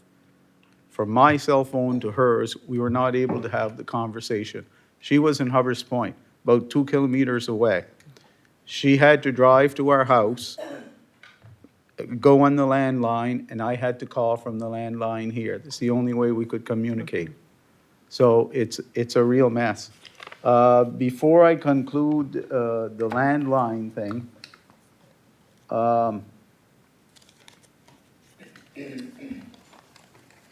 I did have notes. Yeah, okay, here. I looked to see if there's anything that could be done, and What strikes me funny is the telephone has been in existence for, what, 150 years? I mean, I can remember when my grandmother had an old wooden box on the wall, and I think it was better service back then than it is now. I agree. And so customers feel frustrated by poor customer service from telecommunication companies and a lack of options for recourse when they are not satisfied with the response to their complaints. And this is what I found. There is a free national ombudsman service that provides this service. It's called the Commission for Complaints for Telecom Television Services, or the CCTS. Its sole purpose is to help customers get their complaints resolved. When you call a phone company with a complaint, they're supposed to refer you to this organization, but apparently they're not doing it. Has anybody ever heard of the CCTS around this table? I see Alas shaking his head yes. Well, I looked it up. 20% of Canadians have heard of it. Only 20%. And the phone companies are supposed to tell people. And if you, so like I said, phone companies are required by legislation to provide this contact information to their customers.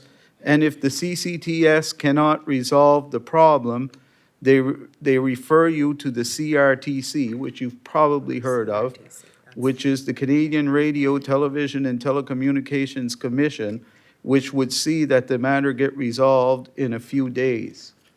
So those are the options. And I believe that our CAO, Mr. Muse, has information with regards to improved cell phone service, which is really quite atrocious in this area. So I'd turn it over to Mr. Muse if I could. If it pleases you, Chair. Just very quickly, I know the provincial government shares your view, and I believe that there are towers being planned for this area as early as the spring of this year. And I think the key locations, I think that's attached in my information, but key locations, East Kemp, as well as Port Maitland, and there was a third location as well. And so thank you, I didn't have it in front of me. North Range, Middle Ohio, and Corbury. So some of those are not exactly that close to us, but there are 27 planned upgrade sites. Carleton and Port Maitland will also see new tower constructions. So I can't say what that will do for service in the area, but clearly there's an effort being made on the provincial government to address this issue. You know, we all know where the phones drop. It's almost a game. Get your words in before you hit those spaces. And you know, of particular interest are communities like Quinnen and East Kempt. They don't have poor cell phone service. They have zero cell phone service, and which is even more of a problem. So we're hopeful that this will provide some solutions, but we'll have to see. But stay tuned for the spring of this year. I suspect you'll see some activity there. Thank you. What I'd like to see us do, is to write letters to the telephone companies and ask them about the status of the infrastructure in this particular area, and if they plan to do upgrades, and make them aware that there is a problem. And perhaps letters to the phone regulators as well, the ones that I mentioned here. You know, what can they do to help the situation? Are you making that a motion? I'd like to make that a motion, yes. Okay, it's seconded by Councillor Digdon. Questions or comments on that? I see I do have a couple of people. Councillor Digdon, go ahead. Yes, thank you very much. The cell phone service in some of the areas has been getting much worse than what it used to be around here. And I know a lot of people now, years ago when they had reliable cell phone service in some areas, have given up their landlines thinking, well, I've got my phone, it'll save money and all that. And what I look at is if these people that now have very limited cell phone service or none, and that ever need an emergency service during the night and can't make that 911 call for help or whatever, and that what it could mean. It could mean the difference between life and death.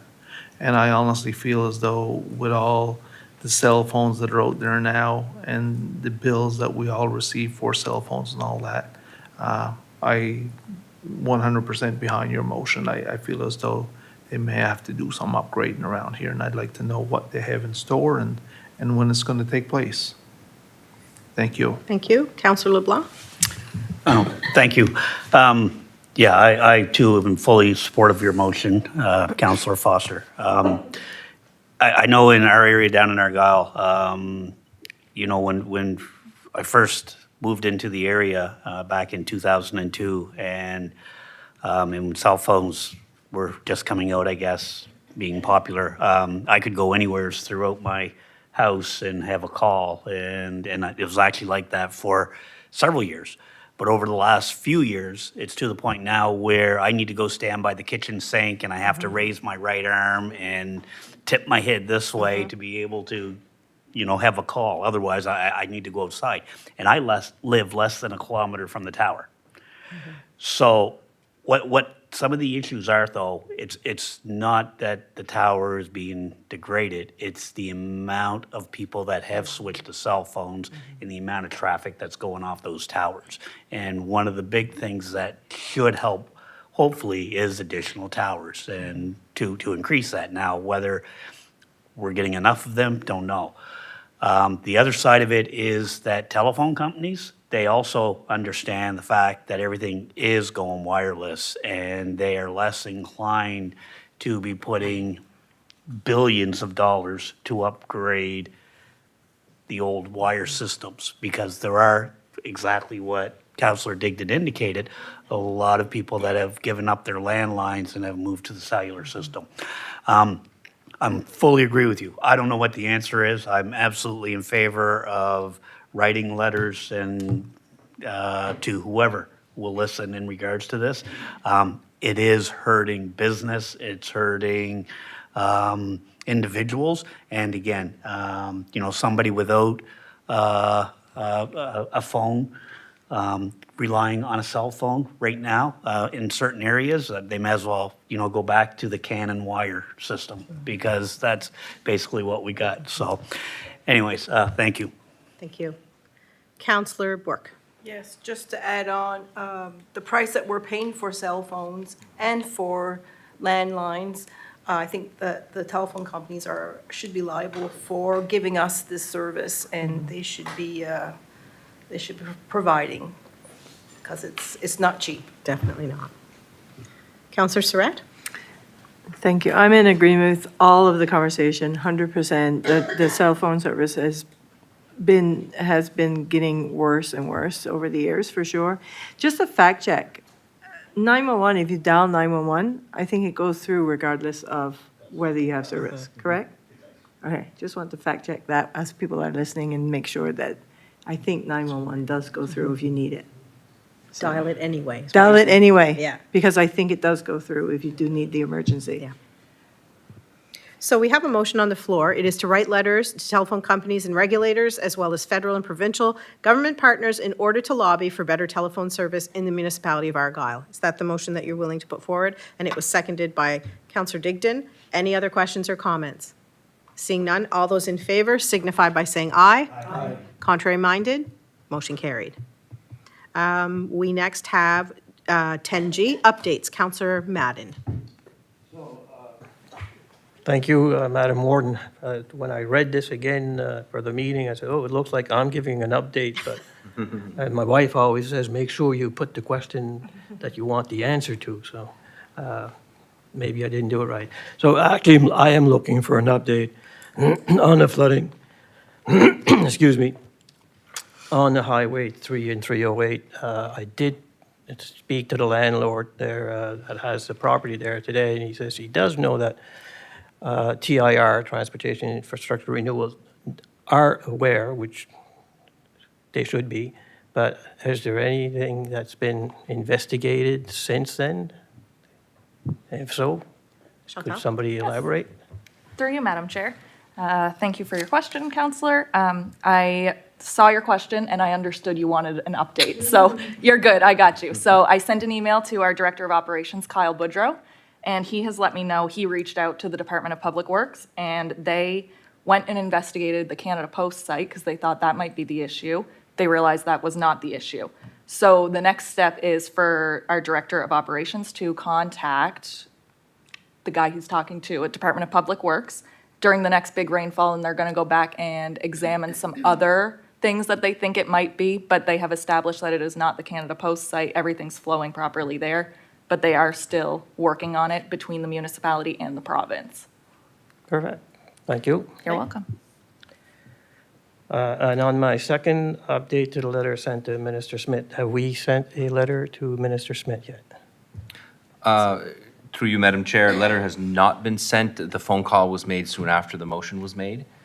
So we connected directly and said, look, this is the motion that's been made, and we desire and require a response from the provincial government on that question and on the motion. They are aware of it, and they have not provided us the response to that question as of yet. But I suspect that we will hear in days around what their response will be. So we can't see, there's no letter that we can read? No, I did not provide a letter to the province. I picked up the phone and called Bruce Hancock and said, I'd like for you and the deputy minister to understand the motion that has occurred with council. And they have a copy of that motion. They are aware of that motion, and they will be responding ASAP. Okay, I have another issue that been brought up ever since I put the agenda on, is a letter that was sent to Bruce Hancock, or an email that was sent to Bruce Hancock, and it wasn't part of a motion made by council, and it was a letter that was written by our warden. I don't know if you are aware of the letter. Don't know. It was brought to my attention by constituents, and may I read it? Sure. With your permission? So, Absolutely. So this is a email to Bruce Hancock from Warden Albright. It says, over the last week or so, our council has received multiple emails from ARA Group who oppose ADA. One of our new councillors will be bringing forward a motion at our Thursday night meeting to send a letter to DFA to do a pause on 53 sites until a proper public consultation is done. I wanted you to be aware of the context to their request, and so I will be sending along multiple emails that have been forwarded to council. Thank you, Nicole.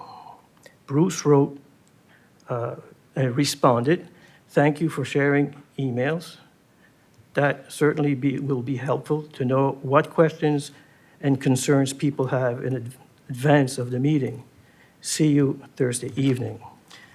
The letter is very good. My question now is, if I had to make a motion to send a letter to Minister Smith, why didn't we have to make a motion for Madam Albright, Warden Albright, to send her email? And my second question is, we sent a lot of emails to Bruce. He did not have to do a FOIPOP for those emails. So just for clarification. Absolutely. What's the difference? Yep. So many of your constituents that you're hearing from used to be mine. Yes. And those concerns came forward to me. And in the beginning, the conversations always said, we are asking you to amplify our concerns with the province. That was originally what they said to me. Whether I agreed with them or not, they said, please send our concerns to the province. And I absolutely, which I did in public, in meetings, when we had meetings with the province. But this was also, so we had all of these complaints, all of these concerns. I sent them to the province because at this point, we're hands off. This is completely, the province is the regulator. So for me, those questions were coming to me. We didn't have those answers. The province is the one who had those answers. So that's why I forwarded the information. We knew that Bruce Hancock was going to come to the meeting. That was the March, was it March meeting? March that we had? 20th. The March 20th. meeting, so Yeah. we had Bruce Hancock here. We knew he was coming. So I wanted him to know what the concerns of the constituents were. That's what they've been asking us to do. And I saw that some of them were upset with the fact that I had forwarded emails, but I feel like I was doing actually what they wanted me to do. I was forwarding emails of concerns that they had to the provincial regulator. So I'm not sure what the issue was, but that was to let Bruce Hancock know, here are concerns, because they're the ones that have to deal with the concerns. It's not us, it's the province. So, okay, on my point of view as a councillor and following the rules of Robert, I'm just wondering, where, do we need a motion to send a letter where we don't? And as far as the FOIA That is a process- great question. Should I have made a motion for that? For me, I saw it as my residents had concerns. They asked me to send their concerns to the province, so that's what I did. Yeah, it's difficult for me to answer. I mean, certainly not a Robert's Rules of Order issue. I think that I would say that there are many occasions where correspondence is required between the provincial and municipal counterparts. I think the difference might be if we're requesting something from them versus if we're informing something to them. I think that's a very different situation. So many times we might send an email to we may have personal conversations as councillors to our minister and our MLA and say, look, Minister LeBlanc, this dirt road needs to be, like, have you noticed this dirt road is full of potholes, it needs to be graded. So that's not a motion that came from council. It's more of it's something, and he's aware of that, right? He would be aware that that's not something that comes from council. And if he's not, he's certainly going to ask. But that is not uncommon for individual councillors, and in particular the warden, to ask questions or provide information or request information. When we are actually saying Minister LeBlanc or Mr. Don Houston or anyone else, we are requesting the grading of this road. That is a request of services from the provincial government, and that's usually accompanied by a motion. So in this situation, it's hard for me to judge the difference, but it sounds like that email was more heads-up information to say, because you're the regulator, you need to understand that there are Yes. concerns. Yeah, absolutely. And they should know that. And I don't know that information sharing would require a motion.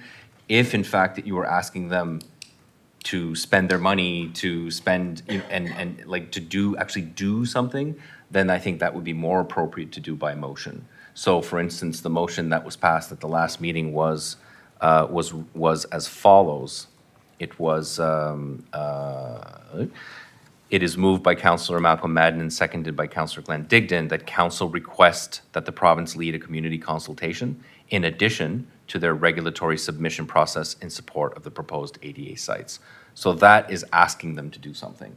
Absolutely appropriate to do a motion, and it was carried unanimously. So I believe that's the difference, though I'm just being asked a question now. That's really how I'm sensing it. We're all, meaning to be more diligent around making sure that the rules are followed effectively. But I think that that's the difference. And on the point of writing to the provincial government on your previous question, Councillor Madden, we didn't write. The motion didn't specifically ask that. It requested that we ask the province, and we thought the best way to do that is because we have that communication and contact to ask. If we don't hear anything by the end of this week, that will certainly be followed up by something in writing, because I think that it needs to be done in the way that the council has required. Again, technically, if council asks for something, it doesn't necessitate a written response, but it does necessitate a response. I guess for me, the residents that you now have in your Represent. district, I represent. they did, that was exactly what they asked me to do, was to send along their concerns. So I felt like they were well summarized. Those emails summarized their concerns. The province is the regulator. There's nothing we can do about those, though that's, the province are the one that are going to step in. So I just forwarded. Just like if somebody else were to ask me for, something like that, I wouldn't think that I'd have to bring that to council. So thank you for that update in kind of making that, like, I wasn't requesting anything from them. I was just saying, here's some information, just so you know, just so you're informed, because that is actually what my residents at the time asked me to do. I actually thought I was doing what they asked me to do. Yep, very good. Clarification is what I want. Thank Okay. you. Councillor Digdon. Thank you very much. As far as I'm concerned, the way I look at it, I'm happy that you gave this gentleman a heads up. And also,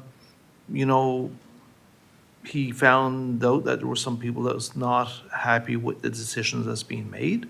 And I just look at your title as warden, speaking on behalf of council.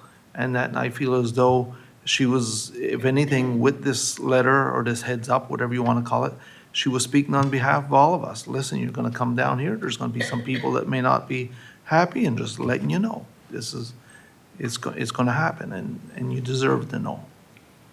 That's all I'd say. Thank you. Deputy Warden Sonia. Thank you, Warden. I don't know if I can, I got a comparison here. I might be comparing apples and oranges. But a while back, there was an email from Elemental. This is the company that is installing the windmills. And they were talking about, the email came to one of my constituents, and it was about community funding. They give community funding to the communities. Yeah. It's almost like, here's some money, do what you want with it.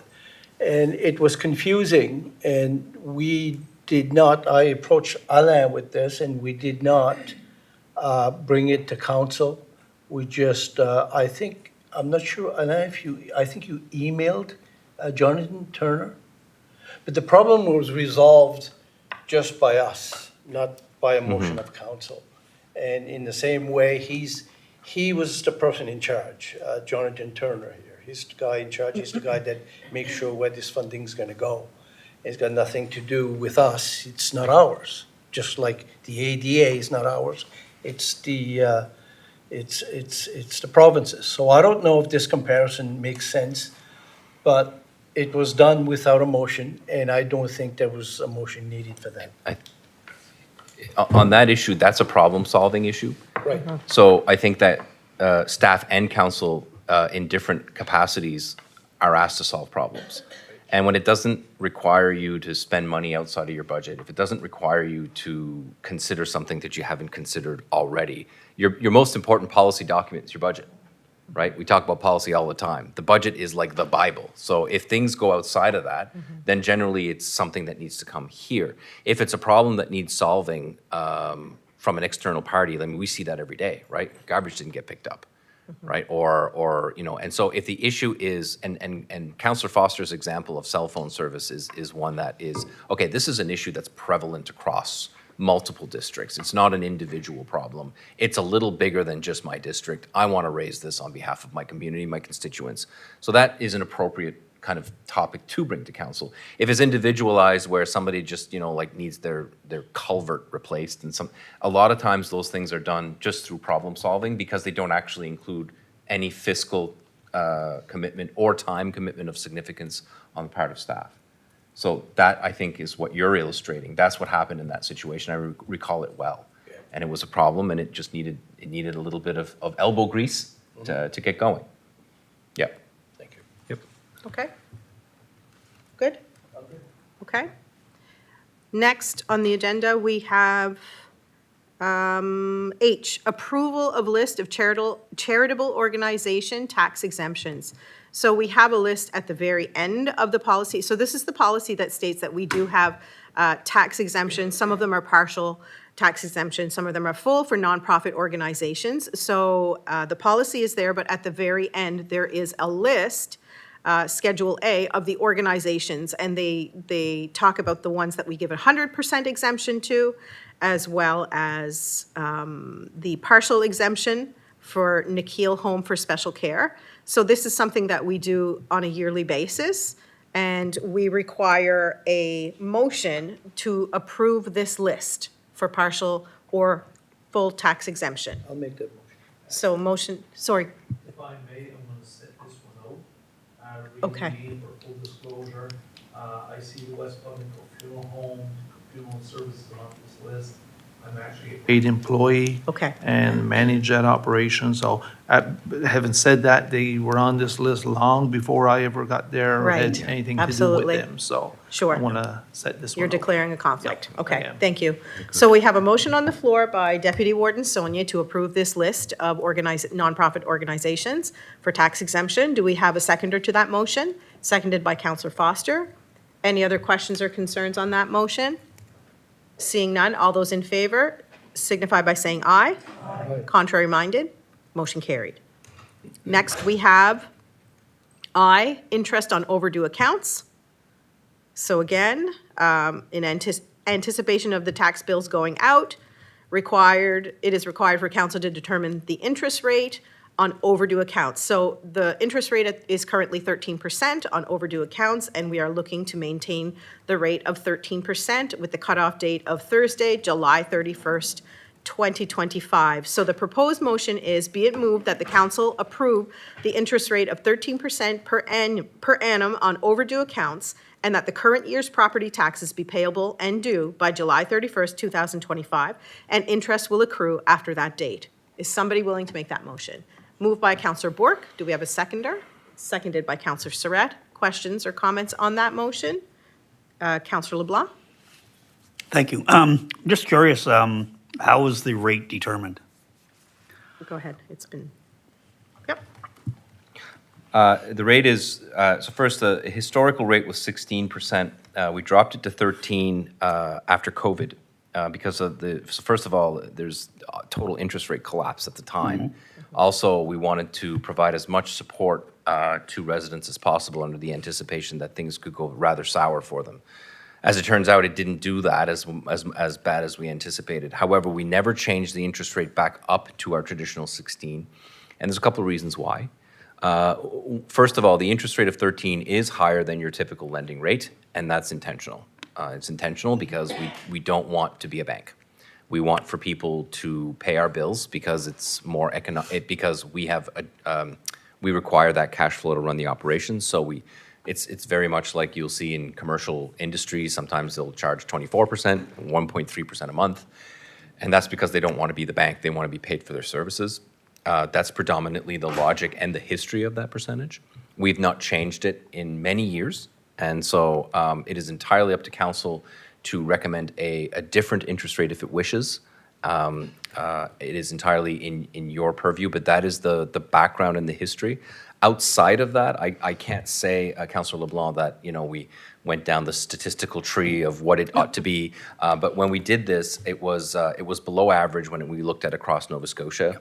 That was at the time we looked at it probably 4 years ago. We've not looked at it significantly since. No, that answers my question. Thank you. I was just really curious just in regards to how it was determined. Absolutely. Understood completely. Thank you. So we have a motion on the floor. Any other questions on that one? All those in favor signify by saying aye. Aye. Contrary minded, motion carried. Next, we have 10J, end of May meeting. So there's no attachment. Typically, in the past, our councils had more fishermen on them. So at the end of May, we tended to cancel our meeting because we were not sure we would have a quorum. We have less fishermen on our council this year. However, 4 of us are going to be away at FCM for our next meeting, which would leave 5 councillors, which is a quorum. But I guess the question is, do we want to continue with the councillors remaining? Do you want to have that meeting the end of May with only 5, or do we just want to cancel that meeting as we've done in the past? Cancel the meeting. Is somebody willing to make the motion that the end of May meeting, executive meeting, be canceled? Okay, moved by Councillor LeBlanc, seconded by Councillor Boudreau. Questions on that? All those in favor signify by saying aye. Aye. Contrary minded, motion carried. Next, correspondence and for information. There's quite a bit of correspondence and information. The first one, 11A, is a letter from Mayor Blair to Minister Lohr. This one basically talking about their not happy with the decision about the change in setbacks for windmills. Letter B is correspondence from Minister Lore Fire Records Management System. So they're looking at upgrading the fire record system and some new software to modernize things. We hear that word more and more with our fire departments. They're looking to modernize things. The next one is Minister Lore reprofiting of the beautification and streetscaping program and the community works program. So they're basically taking, with some of the issues that they've been having with housing, they're just kind of reshifting some of the funds that they had and shifting them somewhere else. We also had correspondence from Minister Lore and Minister Maslin with the fire services review. So again, they are also working on the governance and reviewing fire services. There is correspondence from Becky Druin on additional officer program. This was one I didn't have, I read this, and I'm not sure how you all felt about this, but I wondered how this affected us. This one I was a little bit confused about. I'm not sure what the impacts for us would be. I'm not sure, maybe we can come back to that one if the CAO has anything to add? Not yet. Not yet, I okay. think time will tell. Okay. And then we have F, Oceans 11, so Deputy Warden Sonia will give us an update. Thank you. Thank you, Madam Warden. We had a Oceans 11 meeting, which is a municipality that encompasses Southwest Nova from Digby all the way to past Shelburne. And it was about, basically it's a fishing community. And we met for almost 3 hours, actually a little over 3 hours. We met Doug Wenzel, who is a regional director general with the office.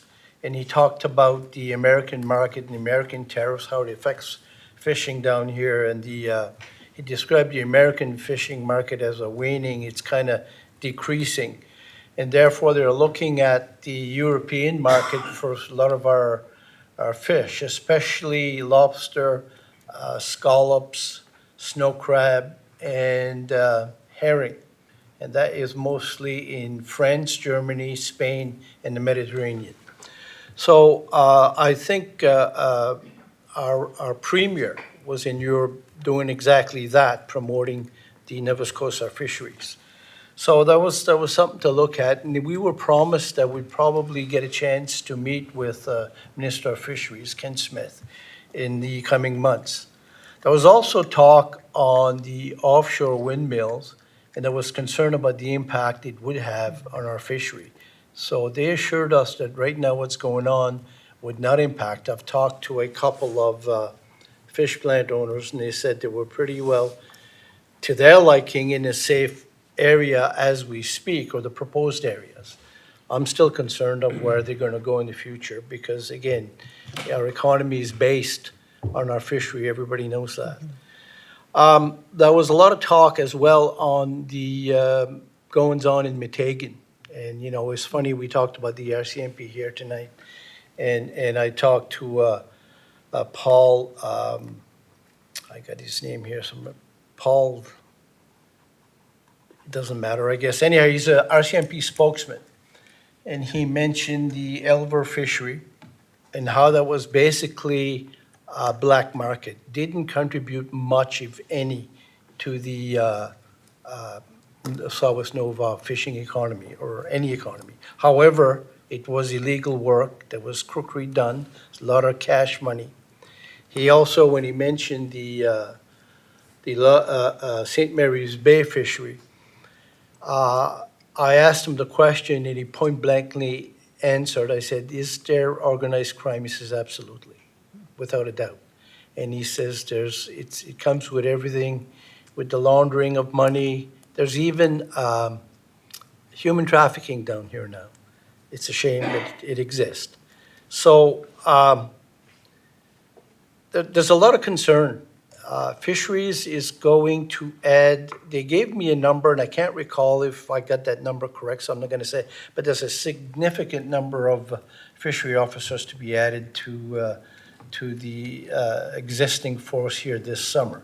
It's quite big. So they're looking, I'm not sure, I didn't get too many details on what kind of government backing they got, but there's a lot going on. And I think this Oceans 11 committee, I don't think we have much to say because it is provincial and federal jurisdictions we're talking about here. So, but it's nice to be able to be in the know. And Paul Pittman's the RCMP, was the spokesman, by the way. You probably met. Yeah. Yeah. Anyhow, it's concerning. There's a lot of things going on, and I just wanted to give you guys a small update on that. Thank you. Thank you. Any questions for the Deputy Warden? Okay. Last piece of correspondence from Here Society. So they have sent us basically a thank you letter for our contribution, as well as their financial statement, their financial report, and the final report for the event. So that was added to our agenda as well. All right, we are going now into number 12, financial requests. The first financial request is from Radio Sifa, so renewal of the municipality's logo on their vehicle. There is an attachment with the picture of it. So in the past, we have paid, it was $900 per year plus tax to have our logo on their vehicle. This is something that's renewed every year.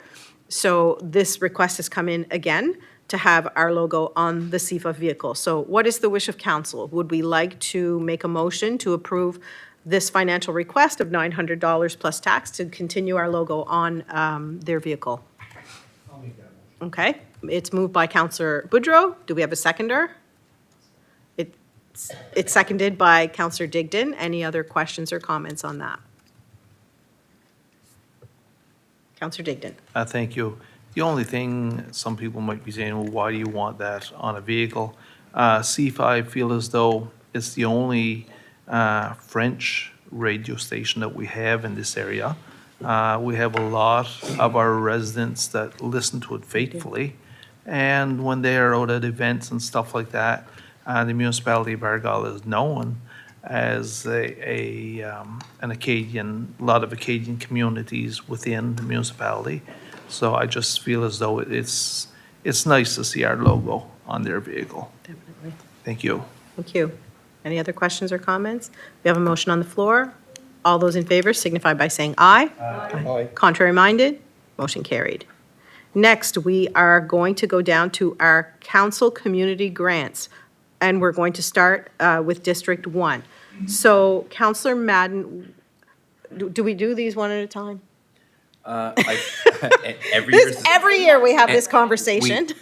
Every year we have a different answer, but I think this year we're going to make another answer different again. Maybe because of the conflicts of interest? There are elements that have conflicts, and Okay. therefore it should be done individually. Okay. So that person can recuse themselves for that decision. Sounds good. So Councillor Madden, which ones do you have a conflict with? Le Club Acadien? The community, okay. So we'll do those three last. We'll start with the ones that you don't have a conflict with, because I'm sure you're the one who wants to make the motion for these. And then when it comes time to do those other three, then we can get you to recuse yourself, and we'll get somebody else to make the motion. So the first one is for the Club Acadien for $700. I'm certain you are willing to make that motion, Councillor Matt. Not the Club Acadien, Village Friends. Sorry, Village Friends for $700.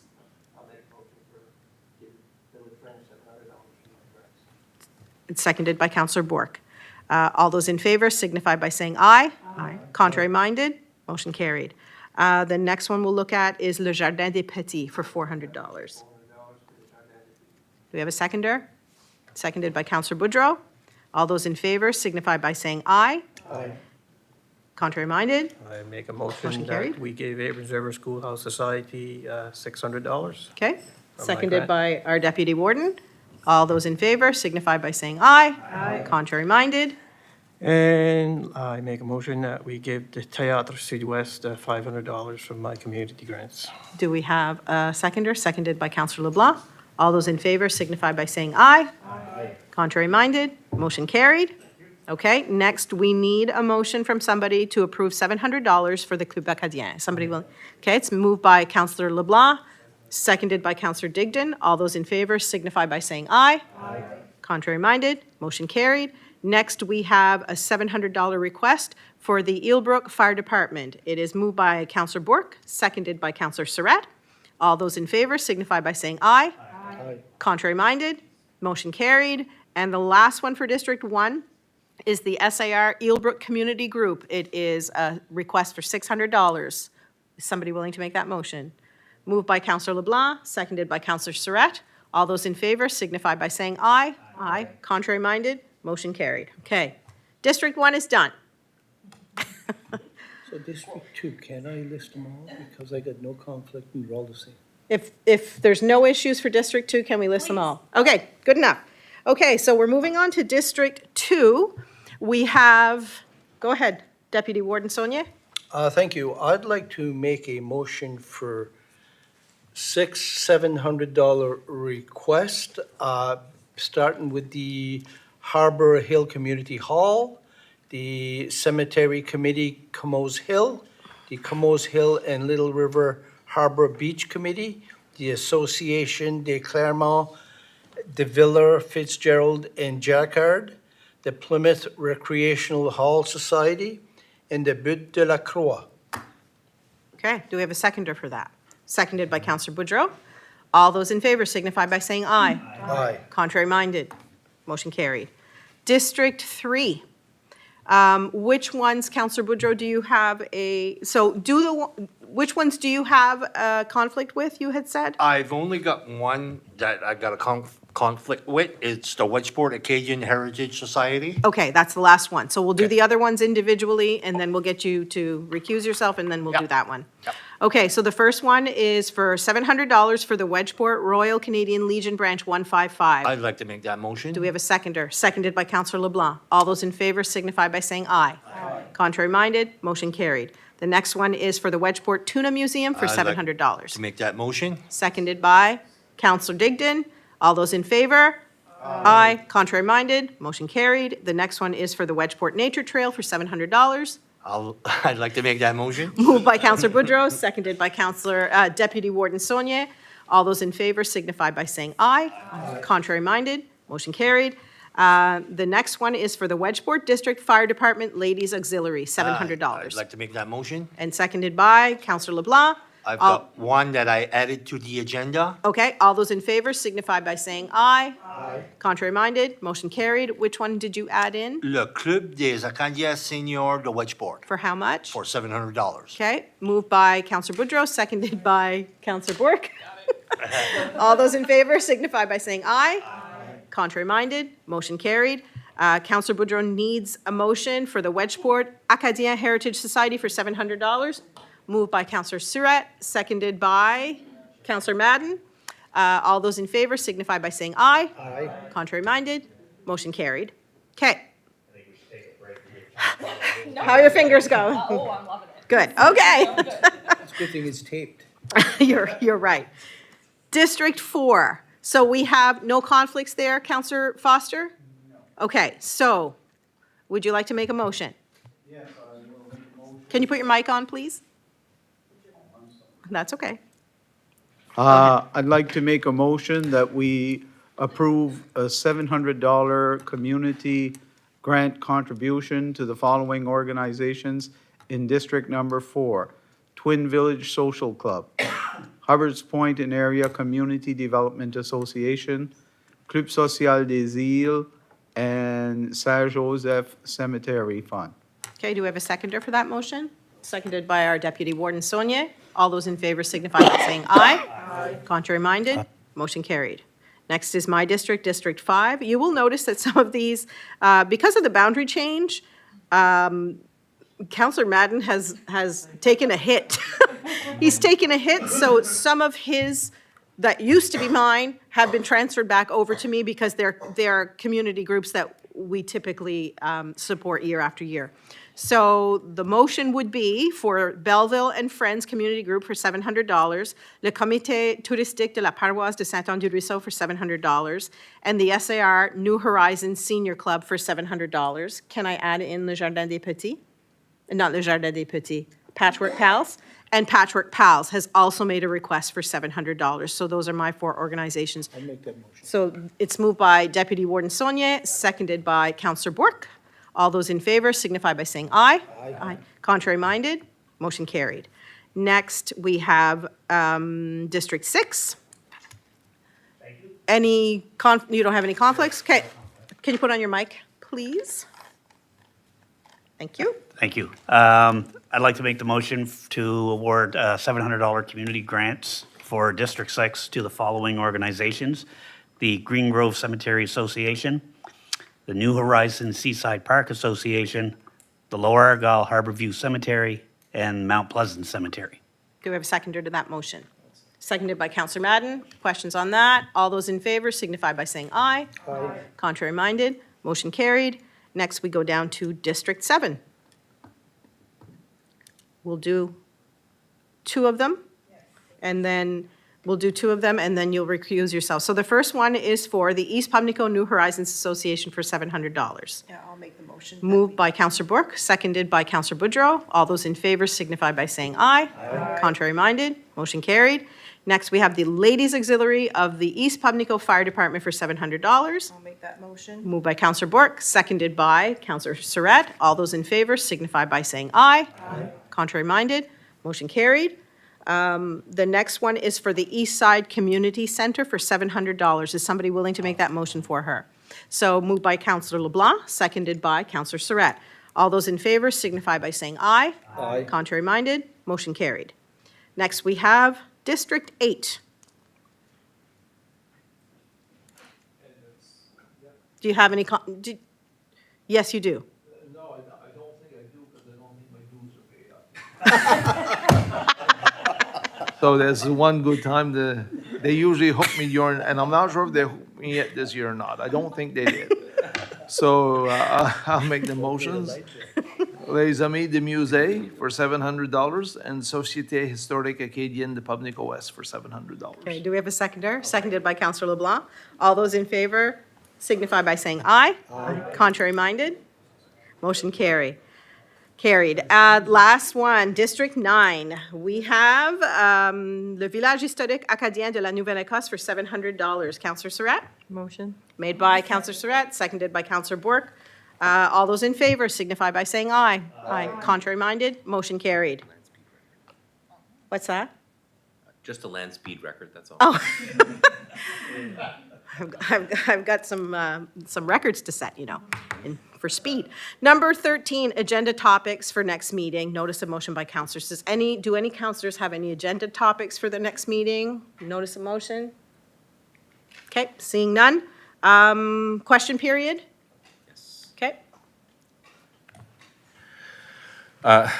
Thank you, Madam Chair. There were 3 questions on the budget that were answered on Facebook. So I think for those that were interested in the answer, they got it. It's very specific towards, how much is the regional investment compared to the total taxation. The answer was 7.2%. Why is this section higher? Well, there's been reallocations of salary into finance and out of CAO. So there's some that go down and some that go up. And so that there's some offsets going on there in terms of how we've presented information.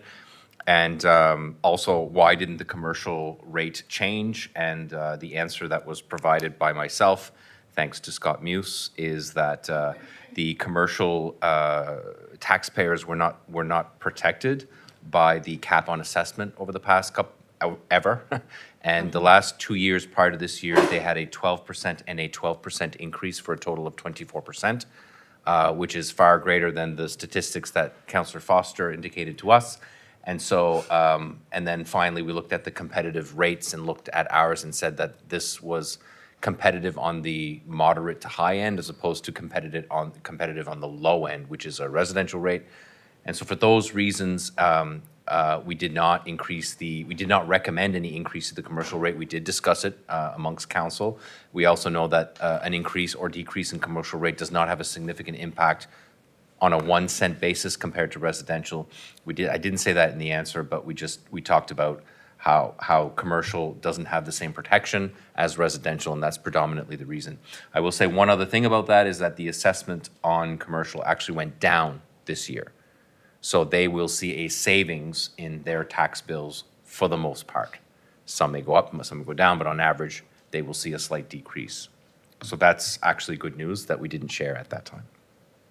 The other question had to do with, and I'm using the words that were part of the question here, the Mariner Center expansion, is the issue of proposed single-user bathroom and change area still under discussion? Will there be an opportunity for public input on this matter, and what is council's current position on the issue? Thank you for your time. So the third part is what's council's current position on the issue? That will leave with council. But the first part is the issue of the proposed single-user, actually it's a universal washroom, not single-user, but it's just using different language. Still under discussion. It's not under discussion at this table.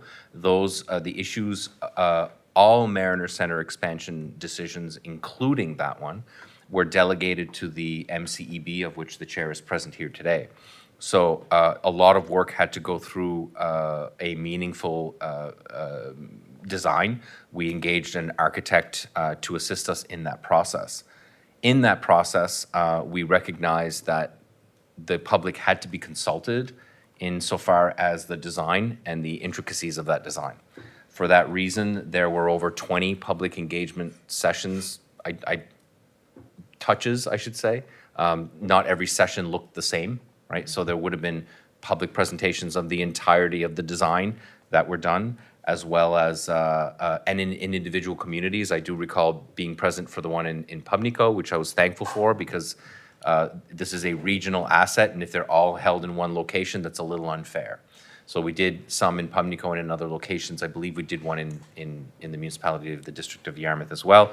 All of those would have been led by Duram Hadib, the CEO at that time. Iris Communications was engaged as part of that process, and the issue of universal change rooms came up very significantly at that time. I invite all residents that have not seen the What We Heard report. That information can be shared with whomever is asking this question or whomever requests that information. We can get that available to them. And so that what that basically says is, okay, these are the issues that the public has raised with us. And there was a lot of conversation around the universal change rooms and some of the issues that it presented and some issues it tried to solve. So the decision for that particular choice of washroom was made approximately a year and 5 months ago, December 2023, if I'm not mistaken. So there will not be, to the best of my knowledge, there wouldn't be any additional public engagement because the structure is literally going up right now. So it wouldn't be very honest to have that kind of public consultation on the structure of the organization. That being said, there is always room for discussion around operational considerations as it relates to the facility. What I mean by that is there are certainly some strong opinions, one way or another, around that design. But invariably, the issues that people are presenting are, first of all, I've heard them, and they're legitimate concerns. They're not fabricated in any way. Some of them have already been considered and a decision was made. Others might be slightly new that we need to take a look at the operational response to that. So I don't know that individual councillors have been approached, but I do know that other municipal councillors have been approached. I know that the board chair of the Mariner Center has been approached by citizens that didn't know that the public engagement occurred, and they felt like they were far behind. I guess, and I want to say this sincerely, there are always ways to address issues that people have around the structure that don't necessarily mean a change in the structure, right? There may be signage, security, and other measures that we might take in place in consideration. In the end, the Universal Change Room is a public space that is badged in, beep, as a member. You go into a public space, and inside that public space, there are individual change rooms that are closable, private from top to bottom. So regardless of gender, they will all enter that facility in one of two doors. And they will have access to central things like sinks and other rooms that will be available to them. They will not be separated by gender. They are individualized. And I guess it's not the same, but I compare it to our bathrooms here at the municipality, each of which is a door and is a washroom, right? And so each of them have individual privacy. There are no male or female, or the only indication that we have on our washrooms is if they're accessible or not. And that's of course because it requires to be larger for wheelchairs. So signage is important in these decisions. So the decision has been presented to the MCEB and made. And so in terms of the council's current position on the issue, I leave that to you. I don't know how to answer that because I'm certainly not council, but I will say that previous councils delegated the authority of those decisions to the MCEB. If there are concerns that are raised by citizens or by council, you are both welcome to, as a council, most likely, raise those questions to the MCEB to see what information that you might be missing in that area. And that's to inquire. You're the funder. You always have the right to inquire about these things. And if you wish to elevate the voice of citizens that are concerned, that is in fact absolutely appropriate in this case, even if the design is decided by somebody else. Nothing is stopping anyone from asking questions of that board because you are the funders of the project. So I'll stop there because there's a piece around the council's position on this that I can't answer, but I just wanted to provide a bit of an update to this person who was asking, who's clearly concerned, and to give you a little bit of information in case you didn't hear about it. There are some people that are raising some questions about the design, and I will stop by saying that some of these concerns we should be hearing again, but with the eyes of this is the structure, but what do we do inside of it to make sure that we're protecting the security and safety and safety and protection of those coming in.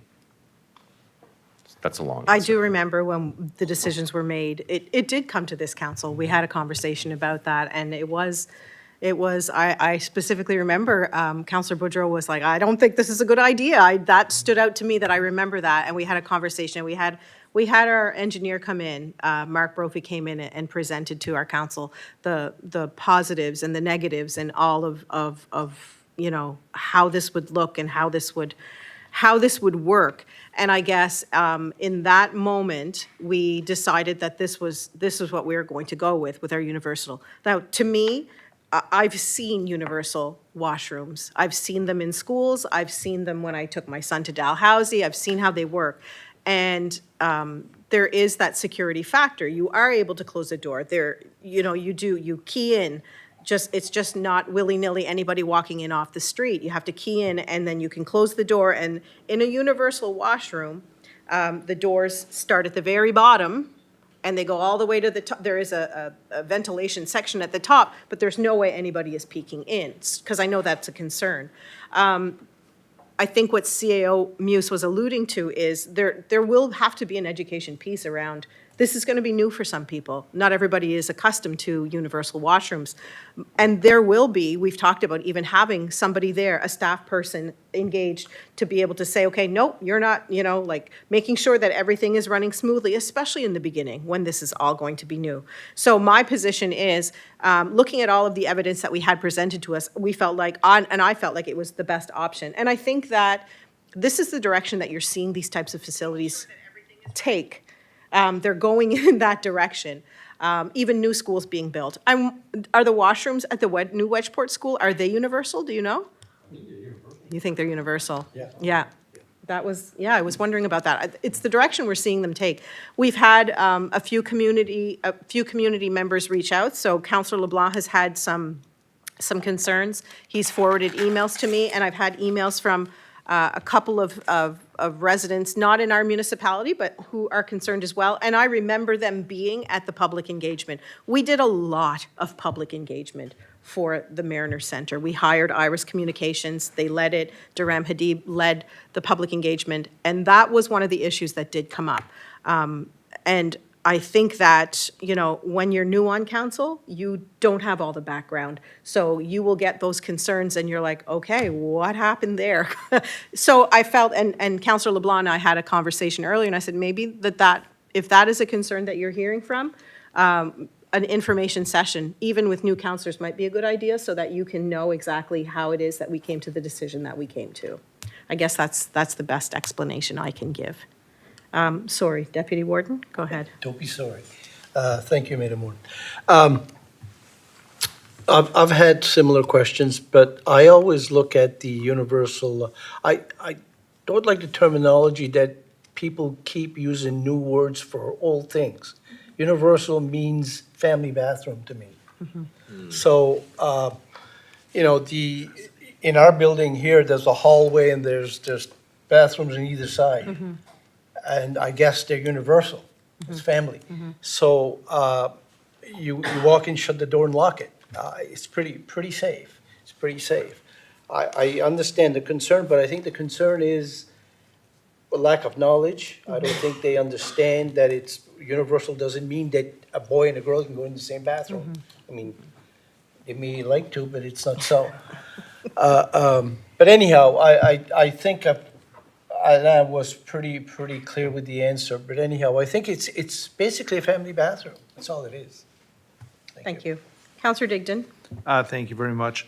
And just so in case that the person that complained to me about it, and that I did talk to you this evening and Mr. Councillor LeBlanc about it here this evening, I honestly feel as though I hear the complaints by all means, and I know Mr. Boudreau and I talked about that. We were quite adamant that we didn't think it should be going this way at first, but I guess really nowadays it's the way it's going, and you have to be so careful now identifying a person as male or female, and that you can almost get yourself in quite a predicament. So I feel as though what the MCEB board came up with is okay. It may not be liked by everyone. I'm looking over at Councillor Bork over there, and I remember that night that they came with the drawings and all that, and she spoke up and mentioned about handicap bathrooms. And she said, well, listen, it would be much better right here, wouldn't it? And they kind of looked at her as much as say, yeah, you got us good. And those bathrooms are where she had proposed, and much better for somebody, that's disabled. So there was discussion on all of that. Everything. We were part of it. We, and at the same time, the public could be part of it as well. And we're part of it. And we're part of it. Yeah. Definitely. Thank you. Councillor Bork? Yeah, just to go further, so there's family bathrooms, as Councillor Sonia, Deputy Warden, has mentioned. So is there such a thing as a washroom just on its own, like a separate room, but that's not into that commune, I guess you would say? Is it by the fitness center? Isn't there one by the? There are two. So if somebody's not comfortable to go there, there's another place There that are they other can go. options. Yeah, the universal change room is the main, that's the one where most of the population is expected to go. But there are sometimes religious, cultural, or other reasons why people just are not comfortable with that, and they may not be right away. There are other options. So there is a public washroom that somebody can go in just like any other public washroom. And there's also change rooms on the not the aquatic side, but on the fitness side. So there are alternate locations for people who just simply can't find themselves to use that facility either immediately or ever, there are other options. Okay, thank you. It's been such a long time since we've had this conversation that it's hard to remember all of the details, to be honest. Councillor LeBlanc? Thank you. Again, I have received some emails and that, and I do sit on the Mariner Center board, and this has become a topic. Along with, I don't have an issue with, in regards to the layout of the universal bathrooms. And again, it's like any place that walks in now. What we do have to consider as well, though, is that along with that, we do have, and CAO has actually just mentioned this, there are, with increased immigration that we have here, there are different religious sects that are part of our community now, and that some of them have indicated that they do have a concern just on how that layout is, and that is a concern to them. And so I think that we do have to consider that, and rightfully so. What I would really like to see is for the MCEB to maybe jump on this sooner than later, and whether it is not asking for another, consultation or anything like that, but maybe put something out there and have some type of communication going out to the communities in regards to this, because this does seem to be, boiling up.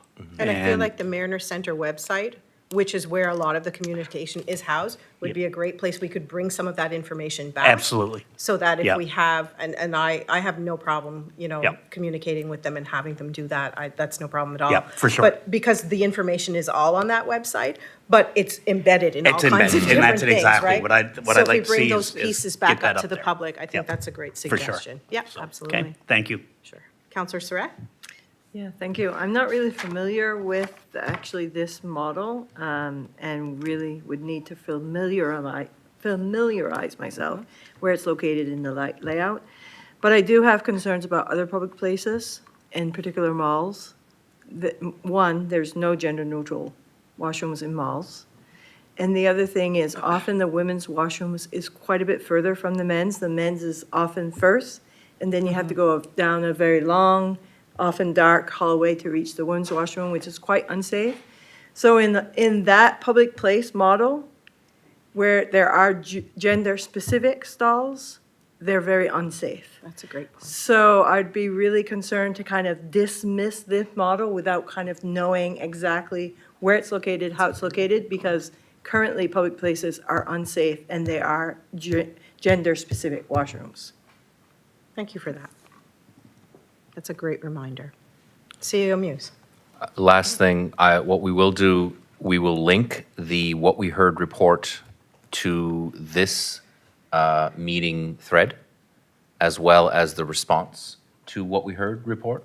So the What We Heard report was prepared by Iris, and the response was endorsed by the MCEB, was prepared by staff, like this is what we think that we should do about this, or this is the analysis. So both of those will be linked for those people who want to learn more. You will have received an email 5 minutes ago from Chantal that gave you one of those two items. So that's just to further send that information in it more than what the MCB is likely to do, or, yeah, in addition to. Okay, thank you. Okay, we're good? Any other questions? Question period? Just a thank you for considering the questions. Okay. We have no in camera, so if there's no other business, we are adjourned.